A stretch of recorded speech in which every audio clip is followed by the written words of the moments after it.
Olá, doutores, olá, doutoras, olá, estudantes de fisioterapia, tudo bem? Sejam muito bem-vindos ao Fisioverso, podcast do multiverso da fisioterapia. Quem fala aqui é o João Ruaro, sou fisioterapeuta, sou professor universitário, trabalho também com educação financeira, finanças pessoais, investimentos, porque cuidar da nossa saúde financeira também é fundamental.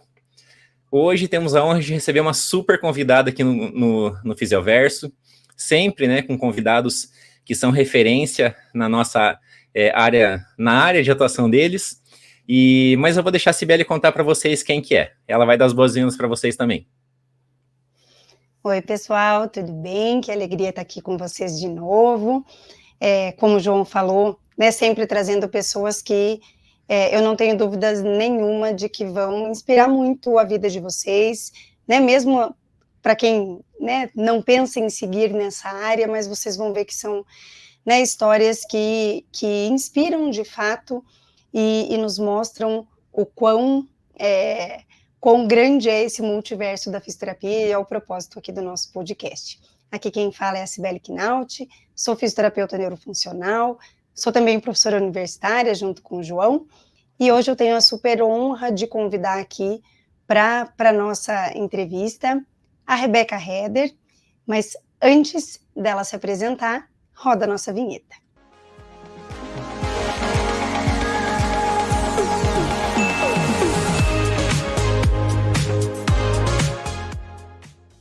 Olá, Rebeca, tudo bem? Seja muito bem-vinda ao Fisioverso. Muito obrigada, João. Obrigada, Cibele. Olá a todos. Um prazer meu estar aqui. Posso me apresentar para falar um pouquinho como eu apareci aqui? Pode. Rebeca, o que eu vou te pedir até já nessa apresentação? Sim, conta para nós quem é a Rebeca e como que a fisioterapia entrou na tua vida. Eu sou formada há 22 anos. A fisioterapia apareceu na minha vida bem ao acaso. Não sou aquela pessoa que desde pequena sonhava em ser fisioterapeuta. Como a gente estava até falando um pouquinho antes da gravação, né, João? O pessoal olha hoje e fala, puxa, Rebeca Heder, por conta de mídias sociais, tudo, acaba, né, a blogueiragem que a gente fala, a gente acaba ficando mais conhecida na área por ter uma estrada grande ali. Mas, às vezes, quem vê close não vê corre, né? Como que começou essa história toda? Então, assim, a fisioterapia, eu caí meio de paraquedas, fui atrás da parte de esportes, tinha 17 anos de idade quando eu entrei na faculdade de fisioterapia. Então, era muito nova, nem sabia o que queria muito bem da vida, mas no segundo ano da faculdade, eu conheci a parte da neuro. Eu montava cavalo, meu professor de salto, de equitação, falou, olha, você gosta muito de criança, e tem ali uma moça que trabalha com fisioterapia, mas é no cavalo e com criança. Então, a ecoterapia, que hoje em dia é super disseminada, não era muito conhecida lá, e isso foi em 99. E aí... Era a moça fisioterapeuta que trabalhava com o cavalo. Isso, assim, tem uma moça que faz fisioterapia no cavalo e tem criança lá também. Falei, gente, a mistura que eu quero. Vou lá pedir para ser estagiária. E fui lá pedir para assistir, enfim, daí era a tal da ecoterapia. E aí foi o meu primeiro contato com uma pessoa com paralisia cerebral, com pessoas com deficiência, adultos também, com lesão medular, e aí esse bichinho da neuro me picou e eu nunca mais saí dessa área. Que bacana. Bom, Rebeca, você é de onde? Eu sou de São Paulo. São Paulo, é importante os nossos ouvintes saberem aqui também. A gente tem... São Paulo, capital? Inteiro. São Paulo, capital, isso. Eu nasci em São Paulo, nascida, crescida, formada, e sempre atuei aqui em São Paulo. Bom, eu não vou ficar aqui puxando a sardinha, que o João fica pegando no meu pé, né? Que assim, eu acho que quem tem esse contato bom com a neuro, fica, né? Porque é a área mais linda da fisioterapia, né? Não vou sem né, um viés aí, né? Há controvérsias. Todas são. Todo o multiverso da fisioterapia é maravilhoso. Mas a neuro é um pouquinho melhor. Mas vamos lá. Rebeca, e daí? Então, assim, já, né, bem ali no comecinho da tua graduação, você já começou a se direcionar um pouquinho para neuro, mas foi assim desde sempre ou não? Meu Deus, me formei, aquela coisa desesperadora, o que eu vou fazer e o que aconteceu? Conta para nós.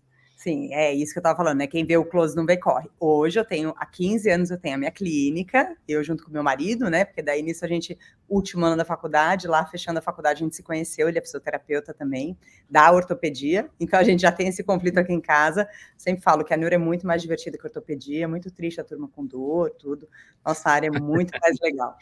Então, mas assim, o bichinho da neuro me picou mesmo lá, no segundo ano da faculdade, quando foi esse meu primeiro contato com a ecoterapia, eu falei, nossa, é isso que eu quero. Me achei, me encontrei, esqueci a ortopedia. Mas a gente não escolhe muito bem logo que a gente se forma, né?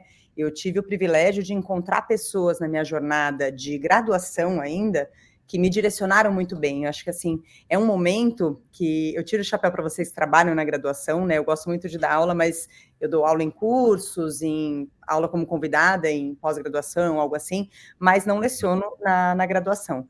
Mas o impacto que os professores têm na nossa vida na graduação é gigante, né? Se todos os professores soubessem o impacto que eles têm, o privilégio que é você tá lá na frente de um aluno e o aluno interessado, então é esse encontro de almas, né? Então você tem que estar com a pessoa interessada e o professor ali aberto a inspirar.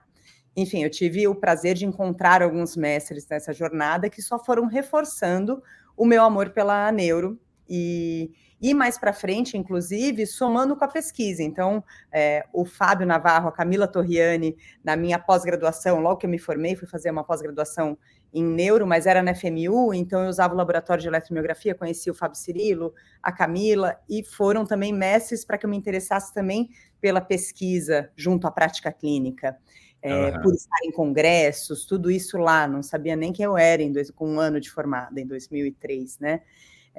Então isso a gente vai cruzando com pessoas, e muitas vezes isso tem uma pitada de sorte, mas a gente não pode ficar contando só com ela, a gente tem que estar pronto quando a sorte chega.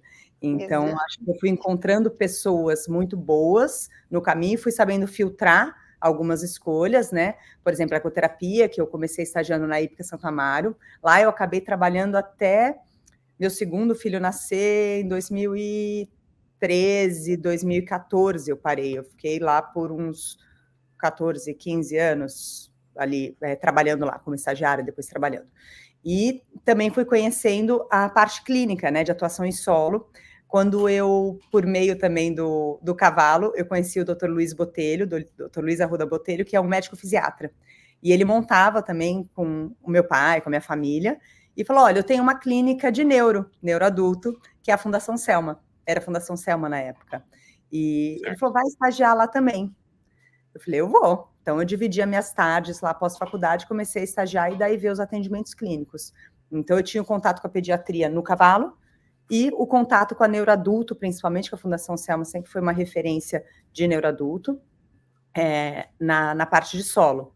Enfim, depois fui buscando outros contatos, outras referências. Eu acho que estágio, eu entendo que existem regras do CREFITO, mas para mim o estágio voluntário foi muito enriquecedor, para poder ver ali na prática. Puxa, é assim que acontece, porque quando a gente aprende na faculdade parece tudo tão distante, quando você está lá sentindo o ambiente, é outra coisa. Então, poder fazer os estágios, que fosse para ficar limpando o tablado, eu queria ver as pessoas atendendo. Isso me ensinou demais a lida com as pessoas. E também reforçou que eu gostava disso. Porque a gente ser fisioterapeuta, a gente gostar de pessoas, né? Se eu vai reabilitar joelho, ombro, reabilitação neurofuncional, mas é lidando com pessoas. E isso foi reforçando que eu gostava disso. Por exemplo, com crianças, né? Que é a minha principal vertente, eu já gostava disso lá atrás. Meus pais tinham uma escola. Então, eu cresci lá nas festinhas escolares, era monitora de acampamento, fazia monitoria infantil, enfim. Então, eu gostava de criança. E quando eu encontrei a primeira criança com deficiência, que eu não tinha vivência na minha família, falei, putz, eu quero conseguir ajudar essa criança a brincar tanto quanto as outras crianças que eu ajudo, né? Por que não? E é meio que meu lema até hoje, por que não ajudar essa pessoa que tem a deficiência a brincar como todas as outras crianças brincam, como todas as outras pessoas fazem.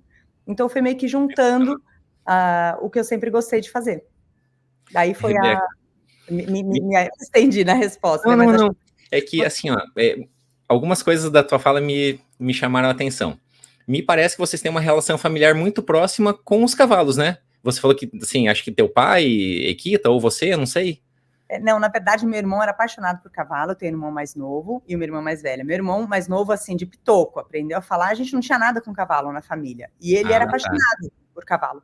Enfim, quando eu tinha 10 anos de idade, eu comecei a montar porque eu tinha que acompanhar ele. A gente ia de bicicleta lá perto de um Aras, na casa de praia dos meus pais, para ele montar e eu tinha que ir junto. Enfim, comecei a gostar de montar também. Aí eu fazia enduro equestre, competia, tudo. E depois, quando eu estava na faculdade, eu mudei meu cavalo para São Paulo, porque eu não tinha mais tempo de treinar, né? Provas que eram mais longas. Aí eu comecei o salto. Então, era eu e meu irmão. Eu fiz algumas competições com a minha mãe também de enduro equestre, mas eram mais leves. Salto mesmo, meu irmão, que era bom, eu era só amadora, só fazia por diversão. Nunca fui atleta, mas gostava da equitação. Então, a família toda era envolvida, porque as competições de enduro que a gente fazia, assim, você vai para o interior, daí tem uma trilha enorme de 4, 5 horas, todo o evento, né? Então, a gente fazia isso.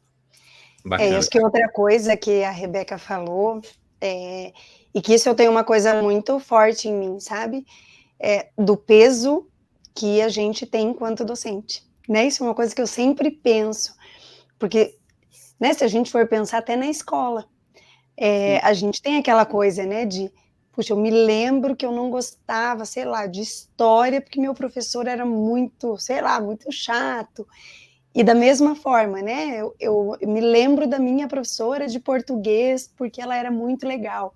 E a gente acaba até formando opiniões sobre isso, né, de dizer, olha, puxa, eu não sou da matemática, mas às vezes se você buscar é porque você teve um impacto negativo de um professor, né, e na graduação acontece a mesma coisa, né, às vezes a gente não consegue, não é ser bom ou mau professor, né, mas ter aquele quê de encantamento, né, de você conseguir mostrar o quanto, né, aquela disciplina que você está ministrando, o quanto aquilo realmente muda a vida das pessoas, né, por isso que acho que a gente tem essa responsabilidade, né, João, esse peso, não que na pós também não, né, acho que em todas, mas na pós, querendo ou não, a pessoa que entra, ela já sabe mais ou menos, né, ela já tem um direcionamento, né, na graduação isso é muito forte. Não, e que esse encantamento, né, da gente conseguir, eu acho que tá ficando cada vez mais difícil, porque a gente tá competindo com ferramentas muito, assim, difíceis para nós, porque hoje o aluno tem informação na palma da mão, né, vai assistir um vídeo, vai ouvir um áudio, alguma coisa na velocidade 1.5, 2, e a gente fala aqui na velocidade normal, né, então assim, conseguir chamar a atenção enquanto docente é cada vez mais difícil mesmo, mas a gente tenta exercer a função com maestria, da melhor maneira possível, mas não é fácil. Né? E daí outra coisa... Desculpa, pode falar, Rebeca. Não, pode falar. Eu acho que isso que o João falou da velocidade, né, é muito doido, isso nas relações interpessoais mesmo, né, que a gente passa. E eu somo a isso, pensando que eu me envolvi mais profundamente em redes sociais, né, Instagram, tudo, na pandemia. Fechei minhas clínicas e a gente não sabia aquele cenário incerto, né, vamos voltar, nós vamos voltar. Então, eu falei, bom, preciso... primeiro que eu queria me manter ativa, não podia mais atender paciente, queria me manter ativa. Eu lembro que na época a Camila Torriani me chamou para uma live, eu nunca tinha feito uma live. Foi em março de 20, né, a pandemia. Bem lá no comecinho. Bem no comecinho. Vamos fazer uma live, tudo. Falei, nossa, vamos, me conta, eu vou, né? Enfim, daí lá fui pegando gosto, e daí foram 357 mil lives. Mas isso em rede social, a gente pensa também o impacto que a gente tem no compartilhamento de informações, o impacto da responsabilidade, e, de certa forma, às vezes eu falo que eu tenho um caso de amor e ódio com a rede social, porque eu estou compartilhando ali informação, eu falo, tem ouro, né, em destaques, em conteúdo, mas também as pessoas não podem parar ali, porque parece que a gente acaba ficando muito raso hoje em dia, né? Ai, assisti uma live, já sei tudo sobre isso, não sabe. Concordo. Não sabe, então as pessoas querem consumo rápido, não querem ler muito textão, então você vai postar rios, porque... Superficial, né? E daí parece que, assim, a pessoa viu meia dúzia de stories ou assistiu uma live, alguma coisa assim, e tá bom aquele conteúdo para ela. E o pessoal entender que aquilo lá é uma isca para você falar assim, olha, realmente a neuro me interessa, realmente, nossa, A Rebeca trabalha com isso, coloca o cara em cima de um skate, puxa, e aí? Vamos atrás disso para ver? Eu trabalho corrida com uma pessoa com paralisia cerebral, vou fazer igual. Tá, faz igual por quê? Pesquisa, qual é E geralmente, assim, quem compartilha conteúdo em rede social de forma séria, coloca a citação lá, ou você pede no direct, vai atrás, então as pessoas se aprofundarem com isso. Eu acho que existe a questão da velocidade de consumo, que a gente compete, e quando a gente está em rede social, as pessoas de marketing falam, você ter a coragem de ser superficial, de ser raso. Falo isso mais ou menos, mas assim, é a pessoa que está consumindo aquilo ter a coragem de se aprofundar no raso que ela consumiu, no petisco que ela consumiu. Aqui no podcast, né? Vocês vão dar ali esse interesse, a pessoa tem que ir lá se aprofundar. Rebeca, você resumiu aqui, eu não sei se você ou a Si já ouviram falar do efeito Dunning-Kruger, que, assim, eu acabo estudando bastante sobre finanças, investimentos, essas coisas, e se fala muito sobre isso, porque, assim, quando a gente tem o primeiro contato com algum assunto qualquer, vou citar um exemplo aqui, Bitcoin, criptomoedas, alguma coisa assim, o cara lê 5 linhas no Instagram ou vê um vídeo no YouTube de 2 minutos ali, já sei tudo de criptomoedas, eu sou investidor disso, daquilo, ou seja, ele já vai, assim, para aquele pico de achar que sabe tudo. Aí ele começa a ler sobre a história das coisas, ele começa a ver mais pessoas falando, ouvir, e ele presta mais atenção, ele vai indo mais a fundo, daí ele cai lá no vale, que é chamado de Vale do Desespero. Aí ele já pensa que ele não sabe nada sobre o assunto, né? E estudando, a gente vai chegar numa região intermediária ali que se chama de platô da sabedoria, ou seja, você tem ciência de que você não sabe tudo, mas você está sempre disposto a aprender um pouquinho mais também e contribuir com as outras pessoas. E você resumiu esse efeito com a tua fala, assim, impecavelmente, que você falou assim, as pessoas tomam o primeiro contato, elas acham que elas sabem tudo, de repente elas veem que elas não sabem nada, e aí elas vão tomando contato cada vez mais, e vão se aprofundando, e vão, né, interagindo mais e buscando mais conhecimento, até que a gente chega num conhecimento de fato. Isso acontece com a gente, assim, em qualquer assunto, né? Na fisioterapia, seja na área de neurofuncional, na traumato-ortopédica, na dermato, na respiratória. Às vezes a gente toma contato com um assunto novo e pensa, não, isso é mole, isso eu vou dominar fácil, eu vou fazer, eu vou acontecer. Aí que a gente vê que o negócio é bem mais embaixo, né? E eu acho que principalmente, né, e de novo, vale para todas as áreas, né, mas a Rebeca falou também no começo, né, a gente trabalha com pessoas.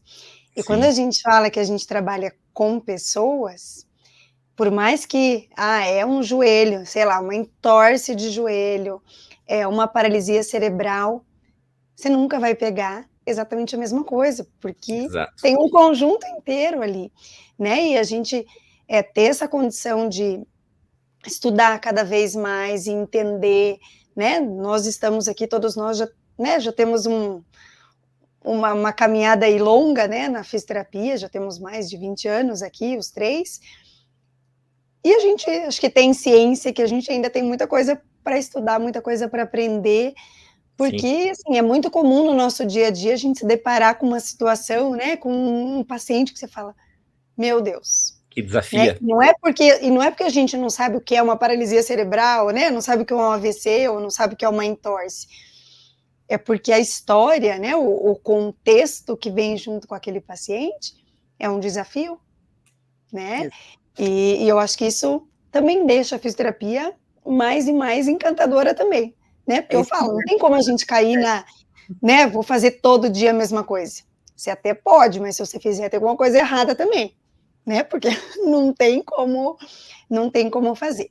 Mas eu vou fazer um parênteses antes da gente, que eu quero que a Rebeca, a gente vai entrar um pouquinho mais nessa questão das clínicas, enfim. Mas só para, né, o público que está ouvindo, a Rebeca falou agora há pouco sobre a questão do estágio. E eu acho que muita gente ainda tem muita dúvida disso, né? De se pode, se não pode, porque não pode. E eu tenho uma opinião muito parecida com a da Rebeca, na verdade. Eu acho que, por mais que eu entenda que foi necessário, né? Porque na nossa época também, que a gente fazia, a gente entrava em estágio no primeiro ano, e era aquela festa da uva ali, né? E eu acho que esse exagero acabou obrigando a ter uma regulamentação, porque o que acontecia? Muita gente, até depois de formado, acabava entrando como estagiário e daí tinha, né, alguns abusos ali, né, e uma desvalorização da profissão. Mas, né, e até tem, falando em números aqui, né, essa é a resolução 432 de 2013, se não me engano, do COFITO, que regulamenta o estágio não obrigatório. Então, pode fazer hoje, mas tem uma série de regrinhas ali, né? A gente não pode fazer já desde o primeiro ano, né? A gente tem que estar nos 2 últimos anos da graduação, precisa ter um vínculo com a instituição, até para evitar isso que a gente falou, né? De às vezes, pessoas formadas já estarem fazendo estágio, enfim. Mas eu concordo que foi uma super perda para nós, assim, na prática, né? Porque a gente conseguia, então a gente já fazia uma graduação que antigamente só tinha integral, né? Então, assim, a gente ralava na faculdade, achava estágio e fazia todos os dias. Eu me lembro que eu fazia da 1 às 7, todos os dias, estágio não obrigatório. E foi a maior escola que eu tive. Exatamente. Né? Porque eu lembro que a gente tinha até prova do estágio. Eu fiz num hospital grande lá em Curitiba, o Hospital Erasto Gettner, que é um hospital de onco, né? E eu passei por todos os setores do hospital e a gente fazia prova, a gente tinha aula.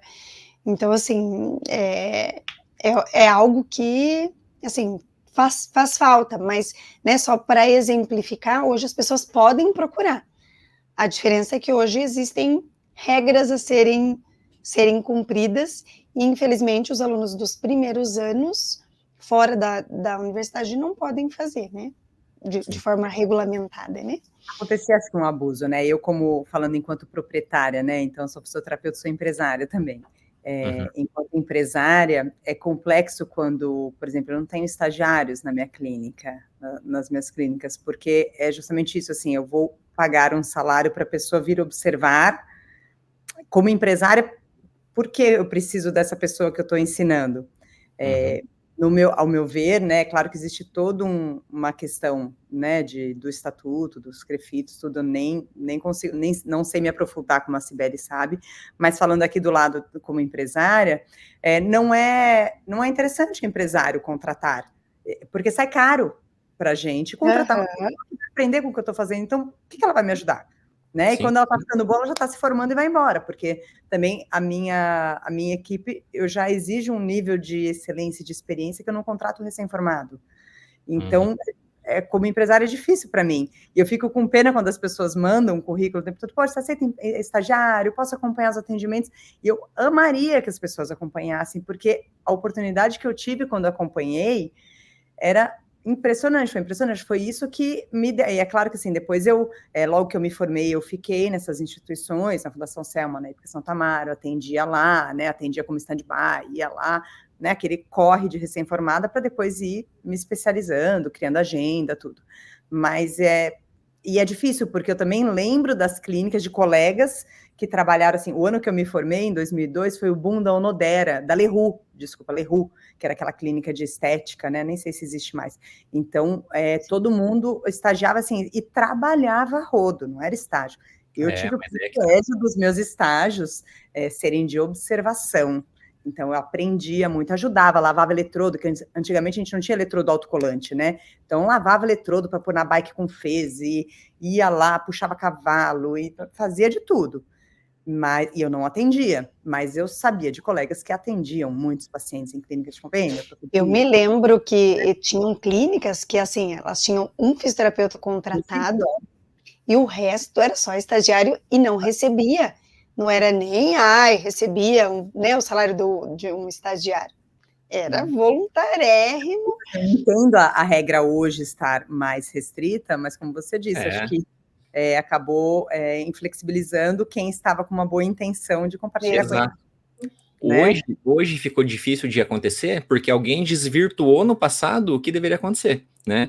Assim, se mantinha um profissional na clínica, que era o responsável técnico, e entochava de estagiário lá que ou nem pagava ou pagava salários baixíssimos, e obviamente para o proprietário era super interessante isso, né? Um monte de pacientes sendo atendido por alunos de último ano, ou até de anos anteriores, ou de recém-formados que eram contratados, na verdade, como estagiários. E assim, infelizmente, por causa desse tipo de atitude e de comportamento, hoje não se pode oferecer dessa forma que a gente, assim, fez, né? Nós, todos aqui somos formados no início dos anos 2000 ali, e a gente teve essa oportunidade que foi super enriquecedora. A gente aproveitou muito, nossa, eu atendi demais no estágio lá, porque assim, lá no último ano a gente atendia já mesmo, assim, tinha contato direto com o paciente, com o fisioterapeuta junto, né? Mas assim, não era essa regra tão restrita como a hoje. São 11 anos, né? Se é de 2013, acho que assim falou. Então são 11 anos já que tem uma regulamentação mais restrita, porque alguém não cumpriu quando era necessário, né? Mas, Rebeca, vamos voltar mais um assunto daqueles dois que eu tinha comentado lá, que me chamou a atenção. A questão dos cavalos e da escola. Teus pais tiveram uma escola? Escola convencional, assim, ou de idioma? Escola, que tipo de escola?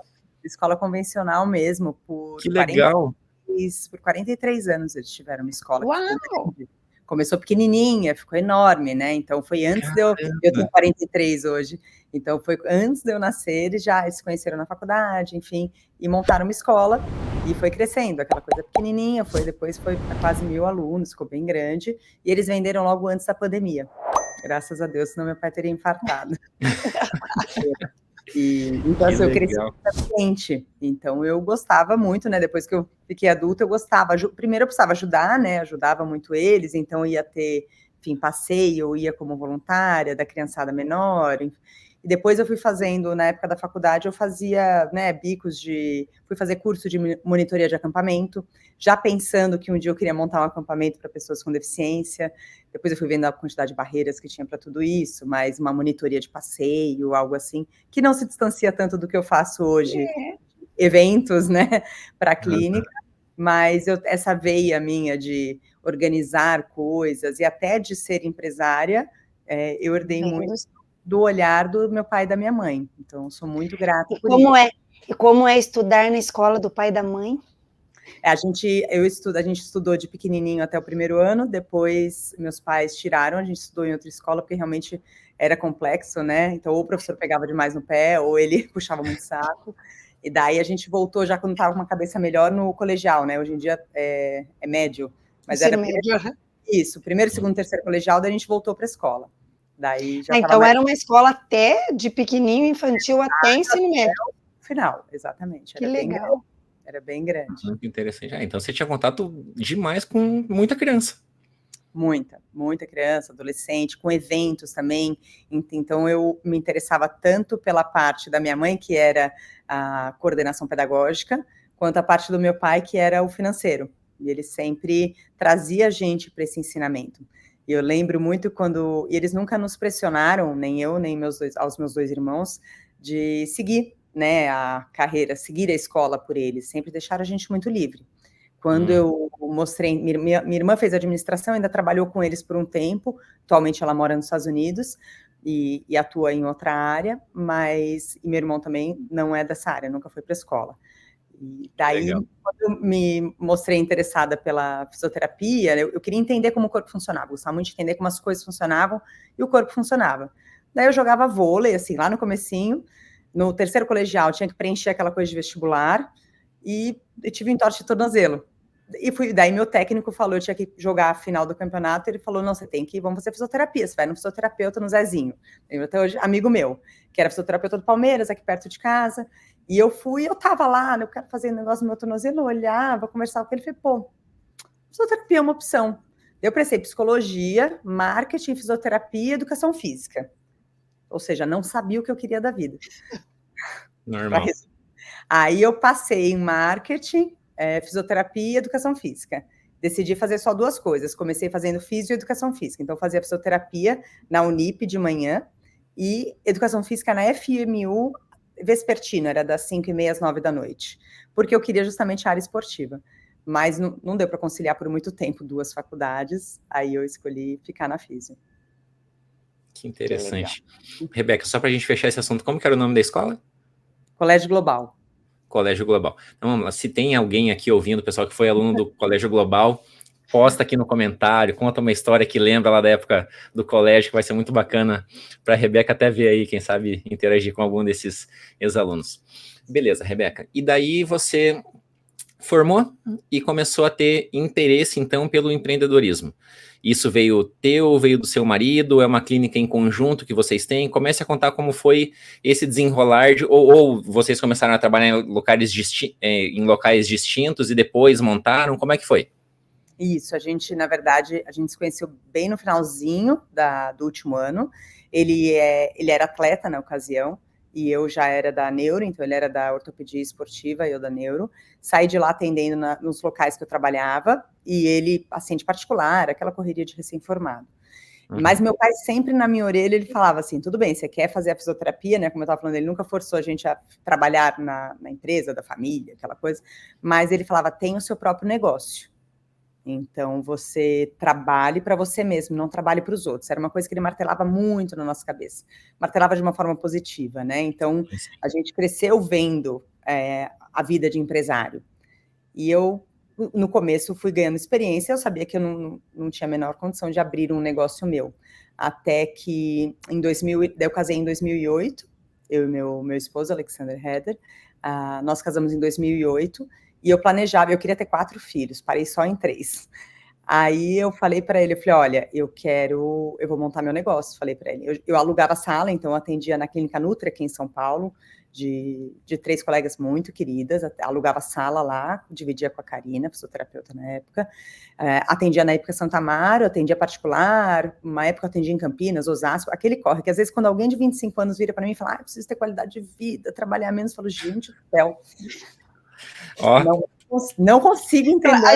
A gente com essa idade ainda não tem, né? O povo tá Nossa, ansioso, recém-formado, ansioso. Recém-formado, que às vezes, não, é muito tarde, eu não vou para um paciente só. Gente, eu ia até Campinas para atender 2, voltar. Enfim, acho que são também o que a gente está falando de gerações, né? Parece às vezes papo de velho a gente falar isso, mas eu acho que assim, eu não perdia nenhuma oportunidade, tinha uma sede enorme por rodar meu velocímetro, eu queria atender, eu queria, sabe, ter segurança no que eu estava fazendo, estudar aqui, enfim, e fazer. Aí, quando em 2008 eu já estava, né, com 6 anos de formada, falei para meu marido, eu falei, eu quero montar o meu negócio, porque eu quero engravidar o ano que vem, e quero criar os meus filhos, né? Não quero só ter os filhos, mas eu quero criá-los próximos. Em São Paulo, capital, é inviável você conseguir fazer tudo muito bem feito em lugar, morando muito longe, né? Por exemplo, eu moro no bairro do Sumaré, trabalhava na época Santa Amaro. São 13 quilômetros, mas que às vezes demorava quase 2 horas, 1h30 pelo trânsito. Então era inviável fazer isso, enfim. Então eu queria, na verdade a minha ideia inicial da clínica era eu administrar a clínica. Eu tinha uma salinha que eu falava, dá minha salinha para eu brincar com as minhas crianças, e o resto montava pilates, a parte da ortopedia, que ele já tinha na ocasião com outro sócio, no bairro do Campo Belo, um estúdio de pilates, osteopatia, a parte de ortopedia desde 2005, e daí eu falei, eu quero montar um negócio que eu vou administrar, para poder estar de licença maternidade e tudo. Então, hoje, quando a gente olha, né, a proporção da neuro dentro das clínicas, é enorme, mas no comecinho era uma salinha. E realmente a gente abriu em setembro de 2009, está fazendo 15 anos agora, e ele no começo, assim, ele até esses dias postou, a coisa que eu mais ouço dele, assim, Rê, você é louca. Ele fala, Rê, você é louca, por que a gente vai abrir uma clínica? Eu tô bem aqui, você tá bem nesse lugar? Eu falei, não, eu quero ter o meu negócio, eu sei que é dor de cabeça, mas eu quero ter. E a gente abriu em setembro de 2009, e para começar a tentar engravidar, eu tinha acabado de passar numa processo seletivo de mestrado, e descobri que estava grávida no primeiro mês que eu comecei a tentar engravidar. E aí isso, enfim, engavetei a questão do mestrado, porque eu já tinha a clínica crescendo, e um bebê crescendo, então já era muita coisa para administrar.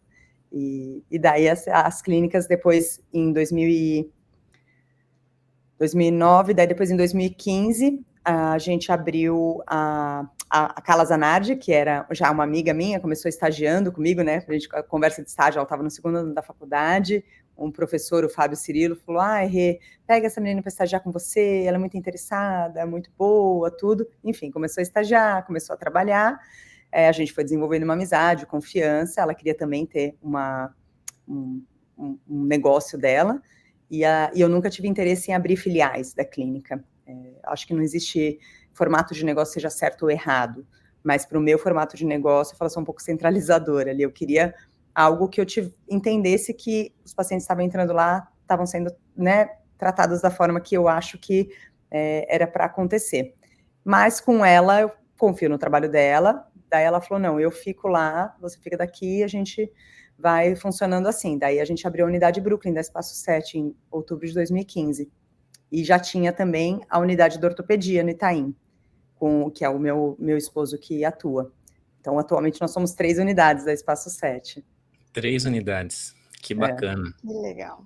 Então, aquela empresa que era só para ter uma salinha da neuro e eu administrar o negócio. Eu falei, vou montar meu parquinho, não vou brincar? Não tem como. Não dá, E nas 3 tem a neuro ou não? Nas 3 tem neuro, ortopedia, tudo ou não? Não, na verdade, a matriz, né, que a gente chama, que é a Espaço 7 Perdizes, que é aqui ao lado da minha casa, justamente aquela minha ideia de morar do lado. As crianças estudavam no colégio que era dos meus pais, que era do lado. Tudo um quarteirão, literalmente. Então, eu construí essa vida tudo ao redor. Quando a gente... E o Alex, né, meu marido, atendia já na região do Campo Belo.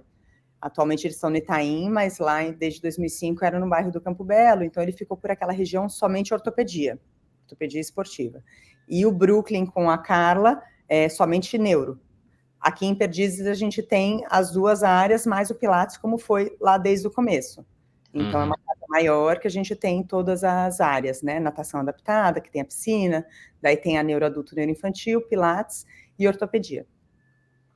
Rebeca, em 2009 já tinha esse nome, era Espaço 7. Era. Então vocês estão debutando. Estamos debutando esse mês. Olha que delícia, em 15 anos de história aí do Espaço 7.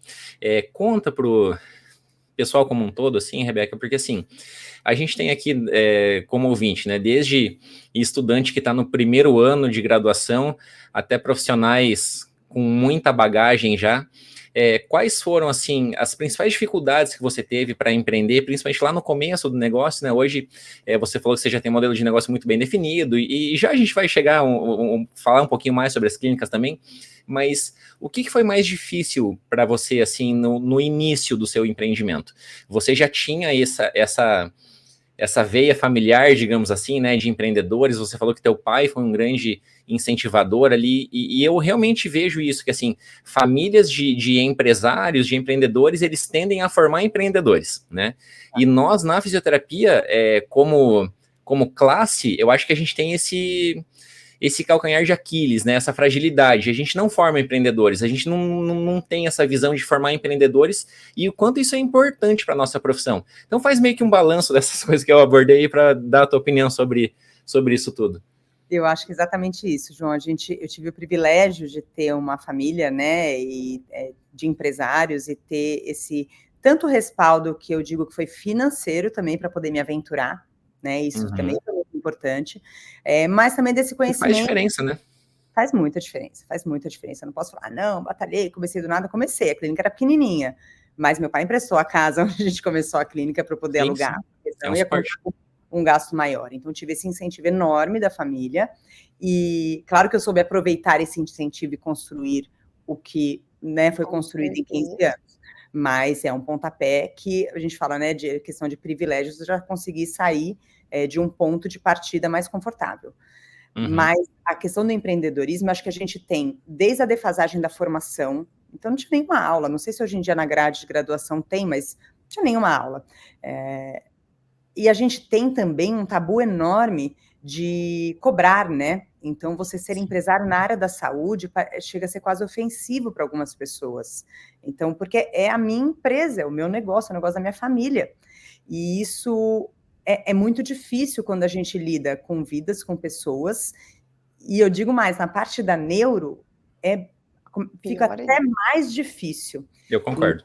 Então, eu acho que tudo isso E é uma responsabilidade enorme. Quando eu converso com alguns colegas, eu acho que a gente fala pouco sobre empreendedorismo na área da saúde.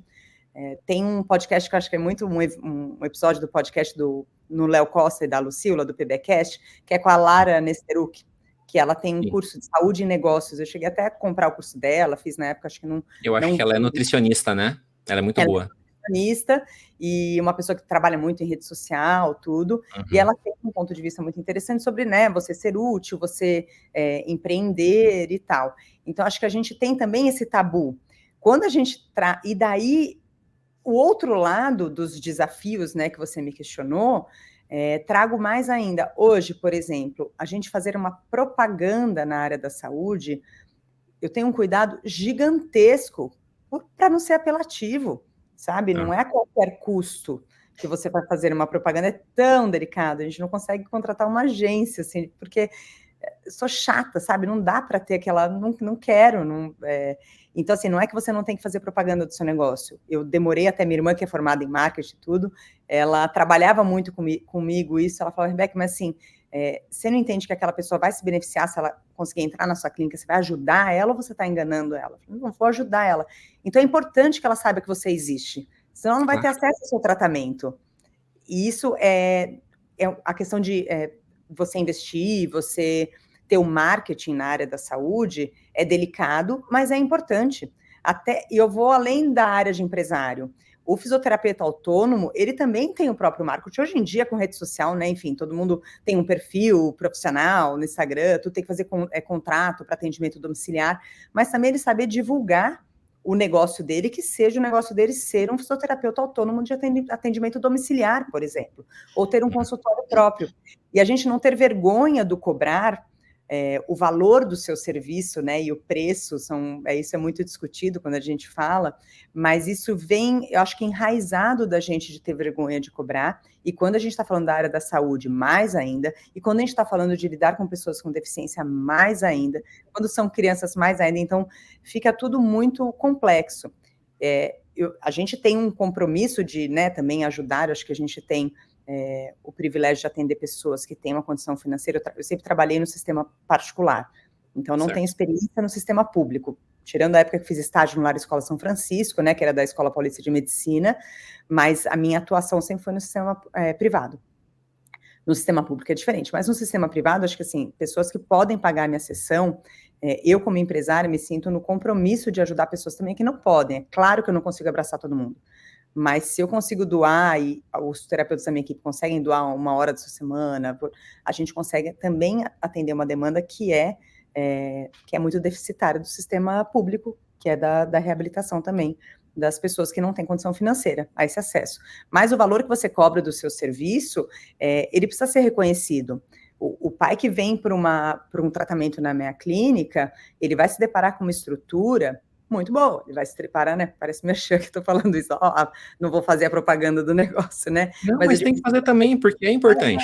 Faz parte. Eu vou investir num equipamento que eu viajei para um outro país, que eu fui me aperfeiçoar num congresso, isso agrega valor. Então, o meu preço, com certeza, é maior do que era logo que eu me formei, né? Claro, tem que ser, mas também, eu acho que assim, tem um limite que passa a ser, às vezes, quase abusivo, mas um limite inferior também, que é quase uma prostituição do trabalho, né? Que tem até, acho que existem algumas resoluções do CREFITO quanto a custo, da sessão de graça, algumas coisas assim, que são super pertinentes, importantes, porque as pessoas, às vezes, vêm num desespero. Mas você tem que entender, assim, qual o seu custo, porque você tem um custo para funcionar no nível de excelência que você quer funcionar. Qual é o seu nível de excelência para ser qual o custo? E aí a sua margem de lucro, você vai trabalhando nisso.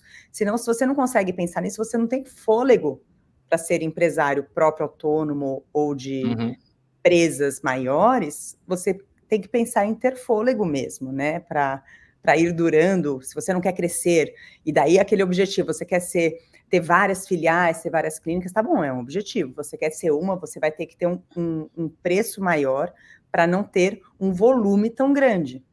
Claro. São opções, né? E até algumas ponderações com relação a isso que você falou, cobrar na área da saúde, né? Isso é realmente muito complicado porque nós, teoricamente, não oferecemos um produto de fato, a gente não faz uma relação comercial de troca, né? Então, assim, eu te dou tantos reais, você me entrega um par de calçados.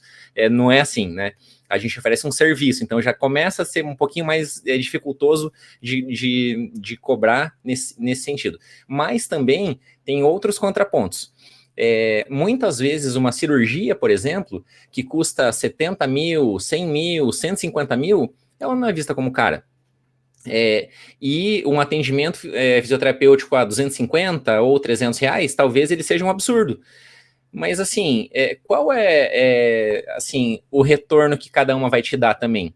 Uma órtese, ela pode ser barata ou ela pode ser cara. Depende.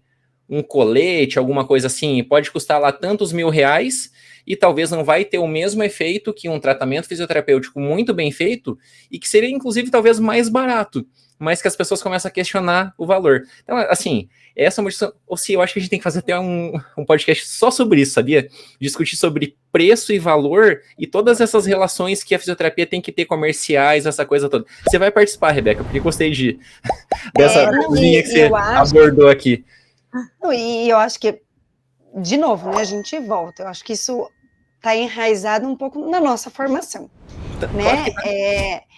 A gente tem, claro, né? Hoje tem muitas instituições, mas eu coloco assim, numa instituição pública, que é o que a gente, né, hoje leciona, é pior ainda, né? Porque assim, a gente está 100% dentro do SUS, e não estou fazendo crítica ao SUS, mas são coisas diferentes, né? E a gente precisa entender que quando a gente vai abrir um negócio, independente do que a gente faça, se é um produto, se é um serviço, ele é um negócio, né? E a gente precisa... né? Exatamente, a gente precisa tratar aquilo como um negócio. E eu acho que é aí que muita gente também encontra muitas dificuldades, né? Porque daí, sem se planejar, sem se programar, vou abrir uma clínica. E não basta para abrir uma clínica você ser só um bom fisioterapeuta. Você precisa, né, entender do negócio, você precisa entender como administrar um negócio, porque aí você vai ter que se organizar, mas ali você é um empresário e fisioterapeuta. E se você acha, poxa, eu não tenho, meu Deus, não tenho dom para ser empresário, então você vai ter que contratar alguém para fazer essa parte para você, porque não dá, né, para largar e achar que só a parte técnica vai dar conta, porque você vai quebrar, né, como qualquer outra empresa. Então, acho que a gente tem que começar, né, a ter um olhar com mais seriedade do negócio.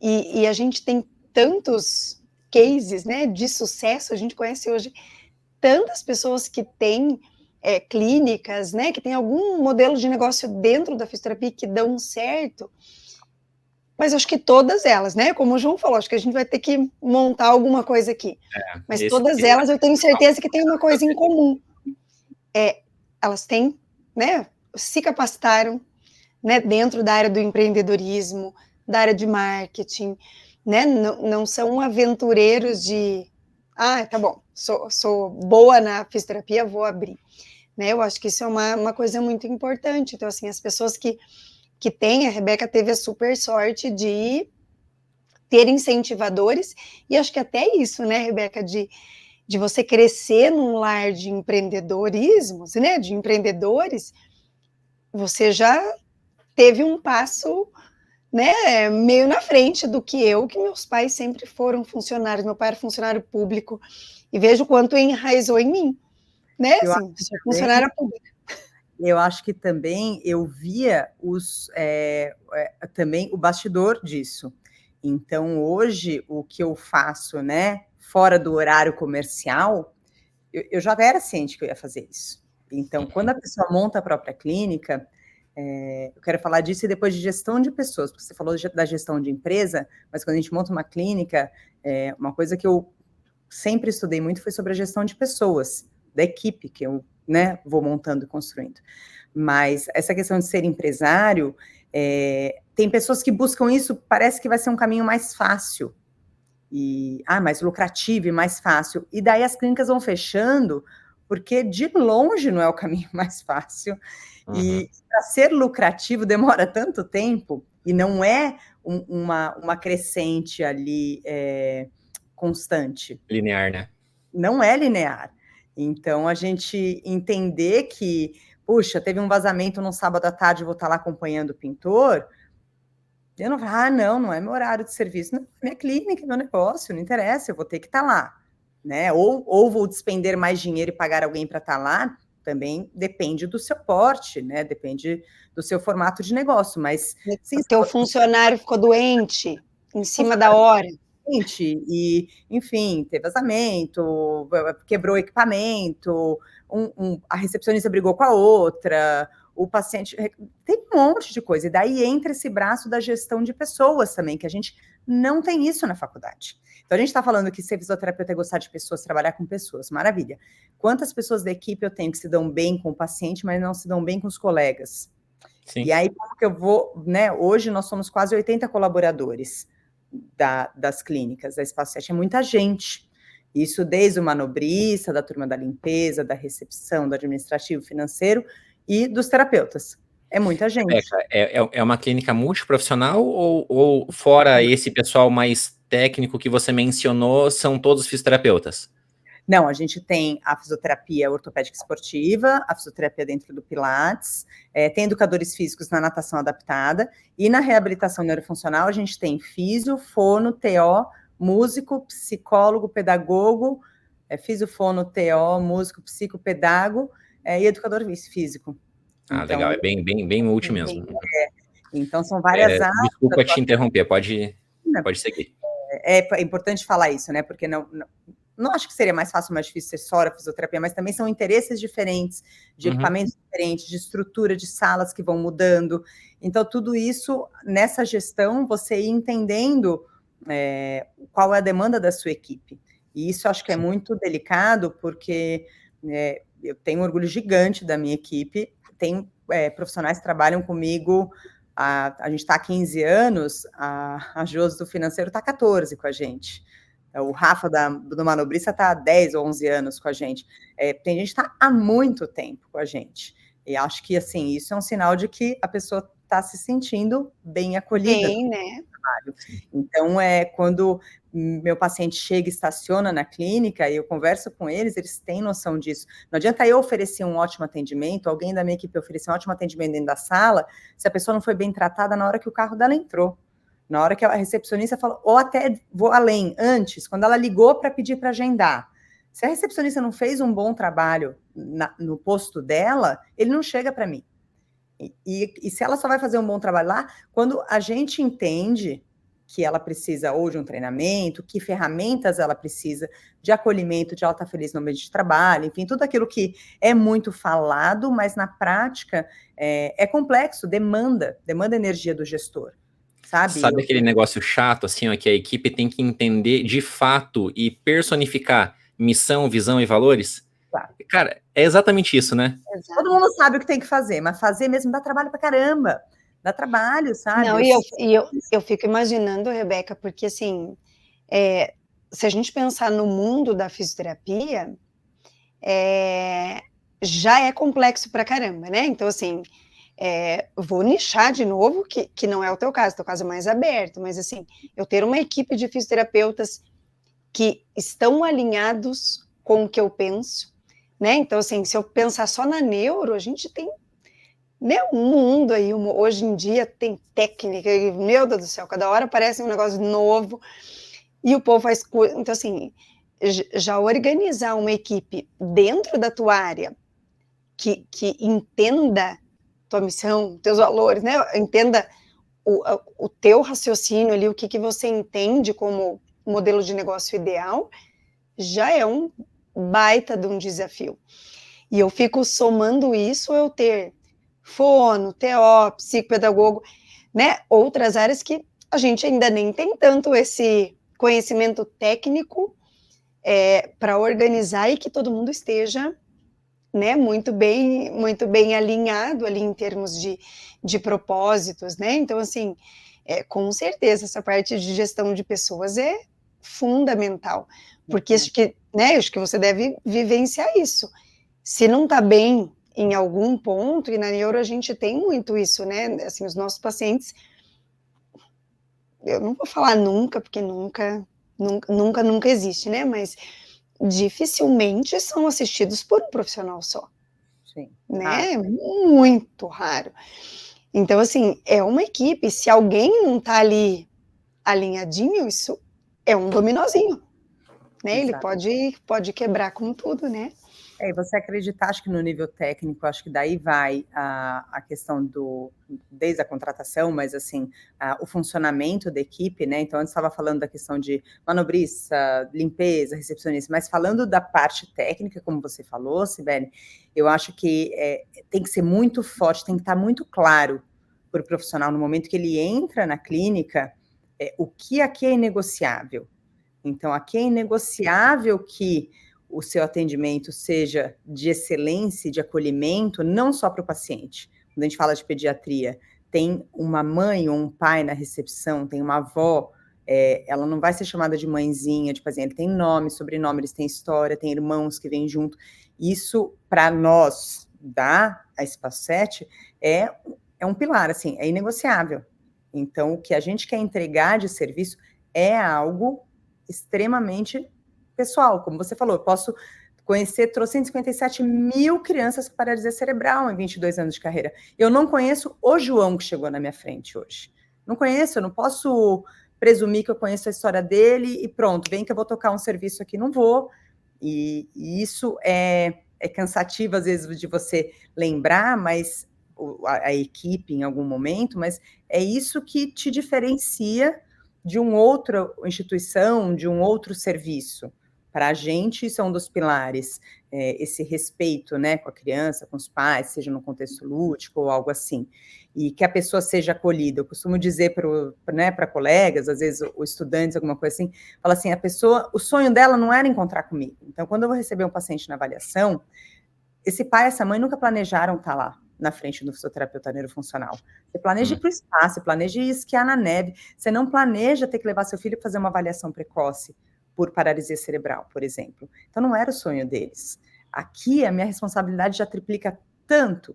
O meu nível de empatia, de sensibilidade em cada palavra é tão grande que se a gente não entende o impacto que a gente tem, positivo ou negativo, na jornada, né? A gente não entende a responsabilidade que nos foi dada e o privilégio que é da gente entrar em uma parte da jornada de vida dos pacientes, isso em todas as áreas, não só da neuro, da ortopedia. A pessoa está sensibilizada, em algum momento ela foi buscar ajuda. E é um privilégio para você poder ajudar ela. Então, não desperdice esse privilégio, não desperdice essa oportunidade.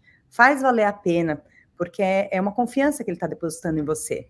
E entregue o seu melhor e saiba que se você não é capaz de atender essa condição de saúde, seja honesto para ele. Você não é a melhor pessoa para tratar ele, acolha e direcione para um colega. Porque ninguém sabe tudo, é impossível. Se você sabe um pouquinho de tudo, você não sabe muito de nada. Nada. Né? E sabe que você falou agora uma coisa que eu fiquei pensando até de outra coisa que você tinha falado lá atrás, que eu acho que essa questão da comunicação e a gente saber se expressar é muito importante, né? Porque às vezes uma fala errada, eu posso dar uma super esperança além da conta, né? Que talvez a gente não vá conseguir, né, atender essas expectativas, ou a gente pode acabar com aquela pessoa, né? E eu falei que eu pensei numa coisa antes quando você falou, porque eu acho que essa questão do marketing, ela entra um pouco nisso, né? Como eu vou conseguir vender o meu serviço sem que o outro entenda e eu acho que na neuro isso é muito forte, né? Que eu vou fazer ele obrigatoriamente voltar a andar sem usar nenhum dispositivo, né? Porque hoje, infelizmente, a gente vê muito isso, né? Como as redes sociais, elas são boas e ruins, né? Mas a gente vê muita coisa, né? E que dá talvez essa interpretação que não é tão correta. Então a gente vê até ali no nosso serviço, que é do SUS, as pessoas procuram, você faz aquele tratamento que meu filho vai voltar a andar, que meu filho vai, né, assim, como se fosse algo milagroso, e de novo, né, as pessoas são diferentes, tem crianças, tem pacientes que vão sim conseguir, e tendo a mesma condição de saúde, né, eu posso estar falando de duas pessoas com AVC e né, vai ter uma recuperação de um jeito e a outra vai ter de outro, mas eu acho que, né, no meu ponto de vista, depende muito mais de todo o contexto, incluindo a gente e o ambiente do paciente, o contexto do paciente, do que de um recurso em si, né? Muito mais complexo do que isso. E eu acho que essa questão da comunicação e de novo, né? Assim, da equipe estar alinhada, né? De como conversar, de como acolher o paciente, a família, né? Isso é extremamente importante, a gente entender como esse paciente vive, né? Assim, eu falo, são contextos diferentes, aqui a gente atende só SUS, mas eu falo muito para os meus alunos, assim, a gente tem que entender como esse paciente vive, porque às vezes a gente está querendo fazer uma coisa com ele, né? Um exemplo bem besta. Eu quero que ele vá no banheiro sozinho, mas assim, na casa dele, a cadeira não entra, não passa na porta do banheiro. Então, assim, você vai ter que pensar em outra estratégia. E se eu não tenho esse conhecimento, que é um conhecimento básico, você está chovendo no molhado. Você está fazendo um negócio que não vai ajudar o paciente. E às vezes né? você não tentou saber o porquê que ele não está indo ao banheiro sozinho, se você não criou essa comunicação aberta, você não procurou entender. Você está querendo despejar a sua lição de casa. Olha, em casa, para fazer isso. Tá? Como que é para você em casa fazer isso, né? Diferente a forma que você pergunta de uma orientação ou de algo assim. Na pediatria, por exemplo, da neuropediatria, existe muita questão das orientações domiciliares, compartilhamento de responsabilidade, na adulto também, enfim, na ortopedia também. Não adianta o cara ficar lá, enfim, o exemplo que eu der de lombalgia, de algo assim, mas assim, não adianta, né? Não fazer a parte dele. Vai lá para a fisioterapia e fica em casa o resto do dia deitado, né? Sem fazer nada. Ou carregando, ou naquela postura que não estava legal, ou nos nossos pacientes não tem o gerenciamento postural. Ok, a gente sabe que a gente tem que orientar e compartilhar a responsabilidade. Mas e daí é comum às vezes você ver entre colegas e falar assim, eu oriento, mas esses pais nunca colocam ele em pé no parapod em casa. Nunca faz o que eu pedi, nunca usa a órtese. Tá, em algum momento você tentou entender como que é a rotina dessa família? Quantos outros filhos esses pais têm? Quem que cuida? Né? Porque é fácil a gente apontar o dedo. E difícil é você tentar entender e falar, puxa, será que a gente consegue? Me conta um pouquinho do seu dia a dia. E eu precisava de algum momento a gente tentar negociar ali que esse carinha fique em pé brincando. Que hora você acha que dá certo isso? Para a gente indicar o equipamento ideal ou a forma de posicionar em casa. É diferente quando você acolhe, você faz parte, você traz o problema junto para fazer parte da solução junto. Ou você só prescreve, faça tal coisa, coloque seu filho 60 minutos em pé todo dia em casa, se vira. A chance deles aderirem a essa orientação é muito menor do que quando você está junto lá, pensando junto. Manda uma foto da sua sala, vamos pensar, como que é a sua rotina? Naquela hora do videogame, será que dá para ser o videogame em pé no parapódio, por exemplo? É diferente quando você se envolve de verdade, né? E o que eu falo, sabe, Rebeca, isso vale para nós, eu falo muito isso para os meus alunos, pensa se você faria isso, né? Como seria para você? Às vezes a gente né, exige do paciente, da família, coisas que a gente não faria. É um clássico, né? Às vezes eu dou esse exemplo em alguma palestra, alguma coisa, eu gosto muito de falar atividade física, né? Que eu falo que o sedentarismo é importante de ser quebrado para todo mundo. Atividade física é importante para todo mundo, também para crianças com deficiência, para pessoas com deficiência. E daí tá lá, todo fisioterapeuta, não, também acho. Quem aqui se exercita como a OMS fala? Pouca gente. Quanto fisioterapeuta sedentário tem por aí? Tacando regra. Estou mudando. Vocês fazer. Quando o fisioterapeuta está sedentário, tacando regra que o paciente não obedece, ou que os pais não colocam para caminhar no andador, ou que não sei o quê. Cara, você também não tem a disciplina de ir para academia todo dia. A gente falha, a gente come uma besteira, a gente também falha. Então, a gente tem que ter muito cuidado no julgar o não seguimento de orientações, a conduta de um pai ou com a mãe, porque é muita crueldade disso. A gente não está lá na rotina deles. Então, assim, acolher isso, a gente aponta muito o dedo, profissionais da saúde e tal. É claro que é nossa função, né? A gente não vai negligenciar isso, a gente precisa orientar, mas também entender que todo mundo vai falhar. Eu deixo meu filho, às vezes, esquecer de fazer a lição de casa, dormir sem escovar o dente, tudo. Daí o pai chega sem órtese na clínica, já taco um monte de crítica que não colocou a órtese direito no filho. Você não sabe como é que foi a casa dele antes de sair, aquele caos que devia estar, a criança chorou, Antes de julgar, acolhe, tenta entender onde você pode ajudar. Acho que isso vai também, quando a gente puxa o braço da gestão, também para a equipe, né? Às vezes o funcionário deu uma resposta atravessada para mim, ou vi que não está tão legal ali aquele dia, antes eu falar, pô, essa pessoa está de cara amarrada hoje, como será que foi o dia dela, né? Se aproxima da sua equipe para saber.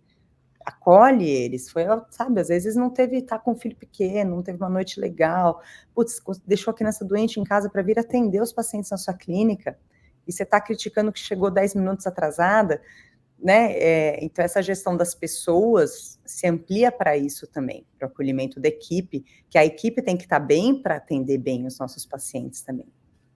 Perfeito. Bom, depois desses insights todos aí, eu tenho certeza que quem está nos ouvindo ou nos assistindo está encantado com esse papo aqui. Então, pessoal, nos ajudem o Fisioverso a chegar para cada vez mais gente, para essas mensagens chegarem a mais acadêmicos, a mais fisioterapeutas. Se você está na plataforma de vídeo, printa essa tela, posta na sua rede social. Se está só ouvindo, comenta com seus colegas, manda nos seus grupos, porque é importante para nós. Assim você vai fazer o nosso canal crescer também, e se inscreve no canal do YouTube, que é importante para nós. Rebeca, deixa eu te pedir uma outra coisa agora. Quais são os serviços que vocês oferecem? Quem que é o teu paciente médio, né? Assim, os casos que você mais atende, você tem muita relação com a tecnologia na nossa clínica também, que eu sei. Então, conta para que as pessoas saibam, né? Como que é o teu serviço ali, que é um serviço de excelência na fisioterapia neurofuncional. Isso a gente atende, né? Na parte da neurofuncional, bebês, crianças e adultos. Então, quando a gente fala da neuropediatria, o grande guarda-chuva com maior condição de saúde da neuropediatria é a paralisia cerebral, mas junto vem mielomeningocele, TEA, T21 e síndromes raras, que hoje em dia a gente tem um refinamento diagnóstico maior, então algumas crianças que antes eram a paralisia cerebral vão investigar o diagnóstico, muitas vezes tem esse refinamento para as doenças raras, que são chamadas hoje em dia. Isso, na neuropediatria, é o maior público, digamos assim. Em adultos, a gente tem adultos que crescem da pediatria, a gente gosta muito de trabalhar com os adolescentes e adultos, e a gente tem um idoso atualmente com paralisia cerebral, está virando para os 60 anos, mas não a gente tem um aqui, ele tem 65 anos, é uma graça ele. Legal. Vamos estudar o envelhecimento deles também, então a gente tem essa parte, e da parte da ortopedia esportiva também, daí é o público de reabilitação de esporte amador, esporte profissional, né, meu marido trabalha também na seleção brasileira de maratonas aquáticas e surf, e daí a gente tem também no Pilates, ou a reabilitação pós uma questão da coluna, a gente fala que não é uma pegada de academia, quem quer uma atividade física mais direcionada, e também o Pilates adaptado, para a população neurológica a gente tem as atividades de Pilates adaptado, e a natação adaptada também. Ô, Rebeca, eu sempre vejo nas postagens que às vezes vocês fazem um monte de atividade, né, levam eles à praia, fazem algumas atividades externas, como é que funciona? Conta um pouquinho para nós. Isso é aquela veia, né, que a gente começou lá começou lá no começo da conversa, né, puxa, fazia muitos eventos com os meus pais, logo que eu me formei, o meu primeiro evento faz 20 anos, que eu organizei na época da ecoterapia, de equitação terapêutica, foi o primeiro evento, falei, não, vou organizar, aquela coisa que eu via muito meus pais organizando isso, falava, poxa, na parte da pediatria, eu levo meus filhos na festinha da escola, tem pais que não têm essa oportunidade, então, poxa, por que não organizar isso, né, eles poderem, aquela pessoa com deficiência, mostrar o quão bacana é aquilo que ela está fazendo, e as pessoas estarem assistindo ela, porque muitos vão assistir os irmãos na escola, mas quando que ele é o centro das atenções, e não em um contexto terapêutico, em um contexto de participação, de desempenho, de diversão, e aí a gente faz eventos, né, eu já não atuo mais no cavalo acho que já tem uns 8 anos, 9 anos, mas a gente faz na clínica os eventos de esportes radicais adaptados. Então, os dois principais são o surf adaptado e o skate adaptado. E, claro, que na rotina da clínica a gente também sai muito para a rua. Eu costumo dizer, a vida acontece lá fora da clínica. Então, a sua reabilitação tem que visar o desempenho, a participação para fora, da porta para fora. O que acontece da porta para dentro é para preparar para a vida. Então, não se contente com o sucesso do seu paciente lá entre 4 paredes, né? O ganho real só acontece... mesmo porque é um ambiente controlado, né? Ali a gente tem os dispositivos e equipamentos que facilitam tudo, né? Mas a vida real é diferente, né? Exato. Não, e mais ainda, eu falo os pacientes ou os pais, né? Dependendo do público, eles procuram a gente por essas atividades externas, pela participação. Eu falo, ninguém chega ali para nós, eu vim aqui fazer fisioterapia porque eu estou com uma espasticidade. Não, filha, porque melhorar, eu não consigo algo, né? Exatamente, né? A gente, daí, assim, o skate aconteceu esse mês agora, né? Na verdade, semana passada, o último evento da clínica, e a gente sai transbordando, assim, de alegria por falar, putz, que privilégio eu tenho de estar lá vendo a carinha dessas pessoas. É incrível, é demais, assim, é indescritível. Eu falo para todo mundo, faz, que daí você vai entender por que eu tô falando que vicia. Porque é muito legal. Tá no surf também, colocar o cara em pé, aquela criança que é a primeira vez que está na praia, porque os pais acharam que, imagina, tem deficiência, como é que eu vou levar para a praia? É o pontapé inicial, muitas vezes, quando a gente promove, ou quando a gente leva o paciente para passear na praça, dentro da sessão mesmo. Eu estou mostrando para os pais que, olha, continua fazendo isso, fim de semana em família dá para ser assim, né? Tem vida além da terapia. Porque, e a adesão deles é boa, que assim, eu vejo, a gente tem muito isso mesmo, né? Eu até tenho eu fui estudar em Montreal muito cedo, né? Logo depois que eu me formei, em 2002, eu fui para lá. E eu me lembro que uma impressão que eu tive de cara era, meu Deus, aqui as pessoas têm muito mais deficiência do que no Brasil. Mas por quê? Eles estavam na rua. De casa. Estavam para fora de casa. Então, assim, todo lugar que a gente ia, tinha, né? Pessoas de andador, de muleta, de cadeira de rodas. Eles estavam no mercado, estavam na rua, às vezes até quando tinha neve. Então, assim, a gente via e eu falava, meu Deus, aqui deve ter alguma coisa que as pessoas têm mais do que lá. E exatamente isso. As pessoas saem de casa. O problema é que assim, a gente não tem acessibilidade no Brasil, é uma porcaria. Não achem que a calçada da minha clínica é maravilhosa, é um tapete, não é. Detona a roda dos meus andadores. Mas não dá para eu esperar o mundo ser acessível para começar a frequentar. Vou dar um exemplo bem simples. Tem uma lojinha de cosméticos, chama Mana Cosméticos, aqui do lado da Unidade Perdizes. Então vende esmaltezinho, lacinho, não sei o que, não sei o que. Os pacientes gostam de ir. A gente, de tanto ir, tem rampa de entrada? Não tem degrau. O que a gente faz? Sobe no braço, né? O paciente, porque as crianças adoram escolher aquelas coisinhas, ou ir no mercadinho de bairro, sabe? Ou vai no Pão de Açúcar, enfim. Tem lugar que não passa andador, aí você vai, se espreme, levanta, né? De tanta gente frequentar, por exemplo, esse Mana, as proprietárias fizeram uma rampa, porque a gente vai muito com os pacientes lá. Daí nossas pacientes fizeram uma cartinha, enfim, de agradecimento, mas para dizer o quê? A sociedade, muitas vezes, ela não é acessível, porque o empresário não entende a importância disso. Ele não entende que é um consumidor final também. Então, a gente precisa ocupar os espaços para que quem não tem acessibilidade se sinta incomodado, porque está me vendo carregar um andador escada acima, uma cadeira de rodas. A gente não pode, nós terapeutas também, ficar esperando uma acessibilidade perfeita. É claro que é uma barreira para muitas famílias no dia a dia. Pode parecer utópico, eu falar, não, é só carregar no braço. Não é o dia a dia, né, dos pais. Isso a gente sabe que é uma baita barreira no Brasil e em países em desenvolvimento. Mas é parte do nosso processo de terapia mostrar para os pais que, às vezes, um ou 2 degraus não podem impedi-los de levar o filho para frequentar aquele parquinho. Porque depois que você coloca ele sentado naquele gira-gira, no balanço, isso vai ter valido a pena. E talvez, por exemplo, o rapaz que a gente faz o evento do skate adaptado, ele construiu a rampa lá. Não é uma pista de skate adaptado, mas ele foi muito acolhedor, porque ele viu quanto a nossa turma se divertiu lá dentro e quanto foi difícil a gente carregar as cadeiras nos primeiros degraus da entrada. Ele se prontificou a construir aquela rampa. Então, assim, a prefeitura exige do negócio dele? Exige. Mas talvez, assim, nunca veio uma fiscalização. Então, por quê? Queria colocar uma rampa. Agora, quando ele viu um cadeirante consumindo o produto dele, frequentando aquele espaço, se divertindo naquele espaço, ele entendeu a necessidade da rampa. Então, acho que é importante, tanto para quem desfruta dos eventos, né, para as famílias, para os pacientes, estarem em sociedade, quanto ganha muito a sociedade. Quando a gente está na praia, é muito, muito engraçado, muito gostoso de ver. A galera está toda junta, se mistura. Isso é inclusão. Não é eu fazer algo aqui separado para as pessoas com deficiência. Eu quero ali todo mundo espalhado, tudo junto e misturado. Porque daí está rolando de verdade o meu paciente numa prancha, adaptada com andador, eu segurando na perna, e uma outra criança ali na prancha do lado, e alguém pegando um jacaré.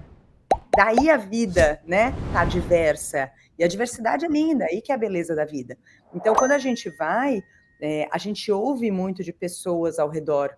Estou no mercado, estou na praia, estou no parque com o meu paciente ou com um evento, a gente ouve, nossa, que bacana, não sabia que dava para surfar, ou puxa, que legal. Às vezes, é claro que existe muita frase capacitista, que dói o ouvido, putz, existe. Mas e aí, a gente não vai sair de casa? Foi o que você falou, né, Sibeli? E aí, a gente tem que ocupar os espaços, porque daí as pessoas vão se acostumando. Fala que no bairro ainda tem muita gente que vem, né, às vezes idosos, né, falar algo mais capacitista, mas assim, eu não vou deixar de sair por isso, né, preciso trabalhar. Eu acho que assim, e quando a gente começa, até nós, as pessoas mais idosas, quando você começa a ver mais, quando você começa a entender mais, você automaticamente muda. Claro, né, sempre vão ter as pessoas, né, E você coloca a pessoa antes da deficiência, né, como bem diz o termo, né, uma pessoa com deficiência, você não olha para a pessoa. Se você só consegue enxergar a deficiência, você está perdendo de ver um monte de coisa. Então, você vê que aquela criança gostou de escolher o sorvete de chocolate na banca, por exemplo, e a tia não está preparada para isso quando eu dou o dinheiro na mão do meu paciente para ele pagar, ou para ele escolher o gibi, ou alguma coisa assim.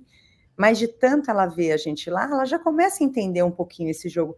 Isso vai melhorar a vida de todo mundo que ela encontrar, de outras pessoas com deficiência que ela encontrar. Então, a gente não pode esperar um cenário ideal para acontecer. Então, a clínica, a gente tem essa visão muito forte do bora para a rua, que a gente fala muito, então a terapia acontece lá fora, e dos eventos. E os eventos, o objetivo é que eles se espalhem, né? A gente não consegue alcançar o Brasil todo, mas eu falo assim, quem quer fazer um evento, pergunta e a gente conta tudo, porque a gente quer mais que mais pessoas façam por aí, porque todo mundo está ganhando muito com isso. Acho que é uma outra forma de olhar, né? Ocupação de espaços, pertencimento, participação. Uhum. E até a pergunta que eu fiz, assim, porque eu acho que isso para a família e para o paciente é talvez aquele pontapézinho que falta para ele ver realmente, eu posso ir. Exato. Né? Eu posso frequentar. Eles falam, olha aqui, esse fim de semana a gente foi para a praia com o João, ou, nossa, agora eu peguei um skatinho em casa, eu tô brincando, nossa, eu comprei um triciclo adaptado, e agora quando o irmãozinho vai pedalar na bicicleta dele, o fulano, que é o meu paciente, a criança com deficiência, tá no triciclo adaptado dele.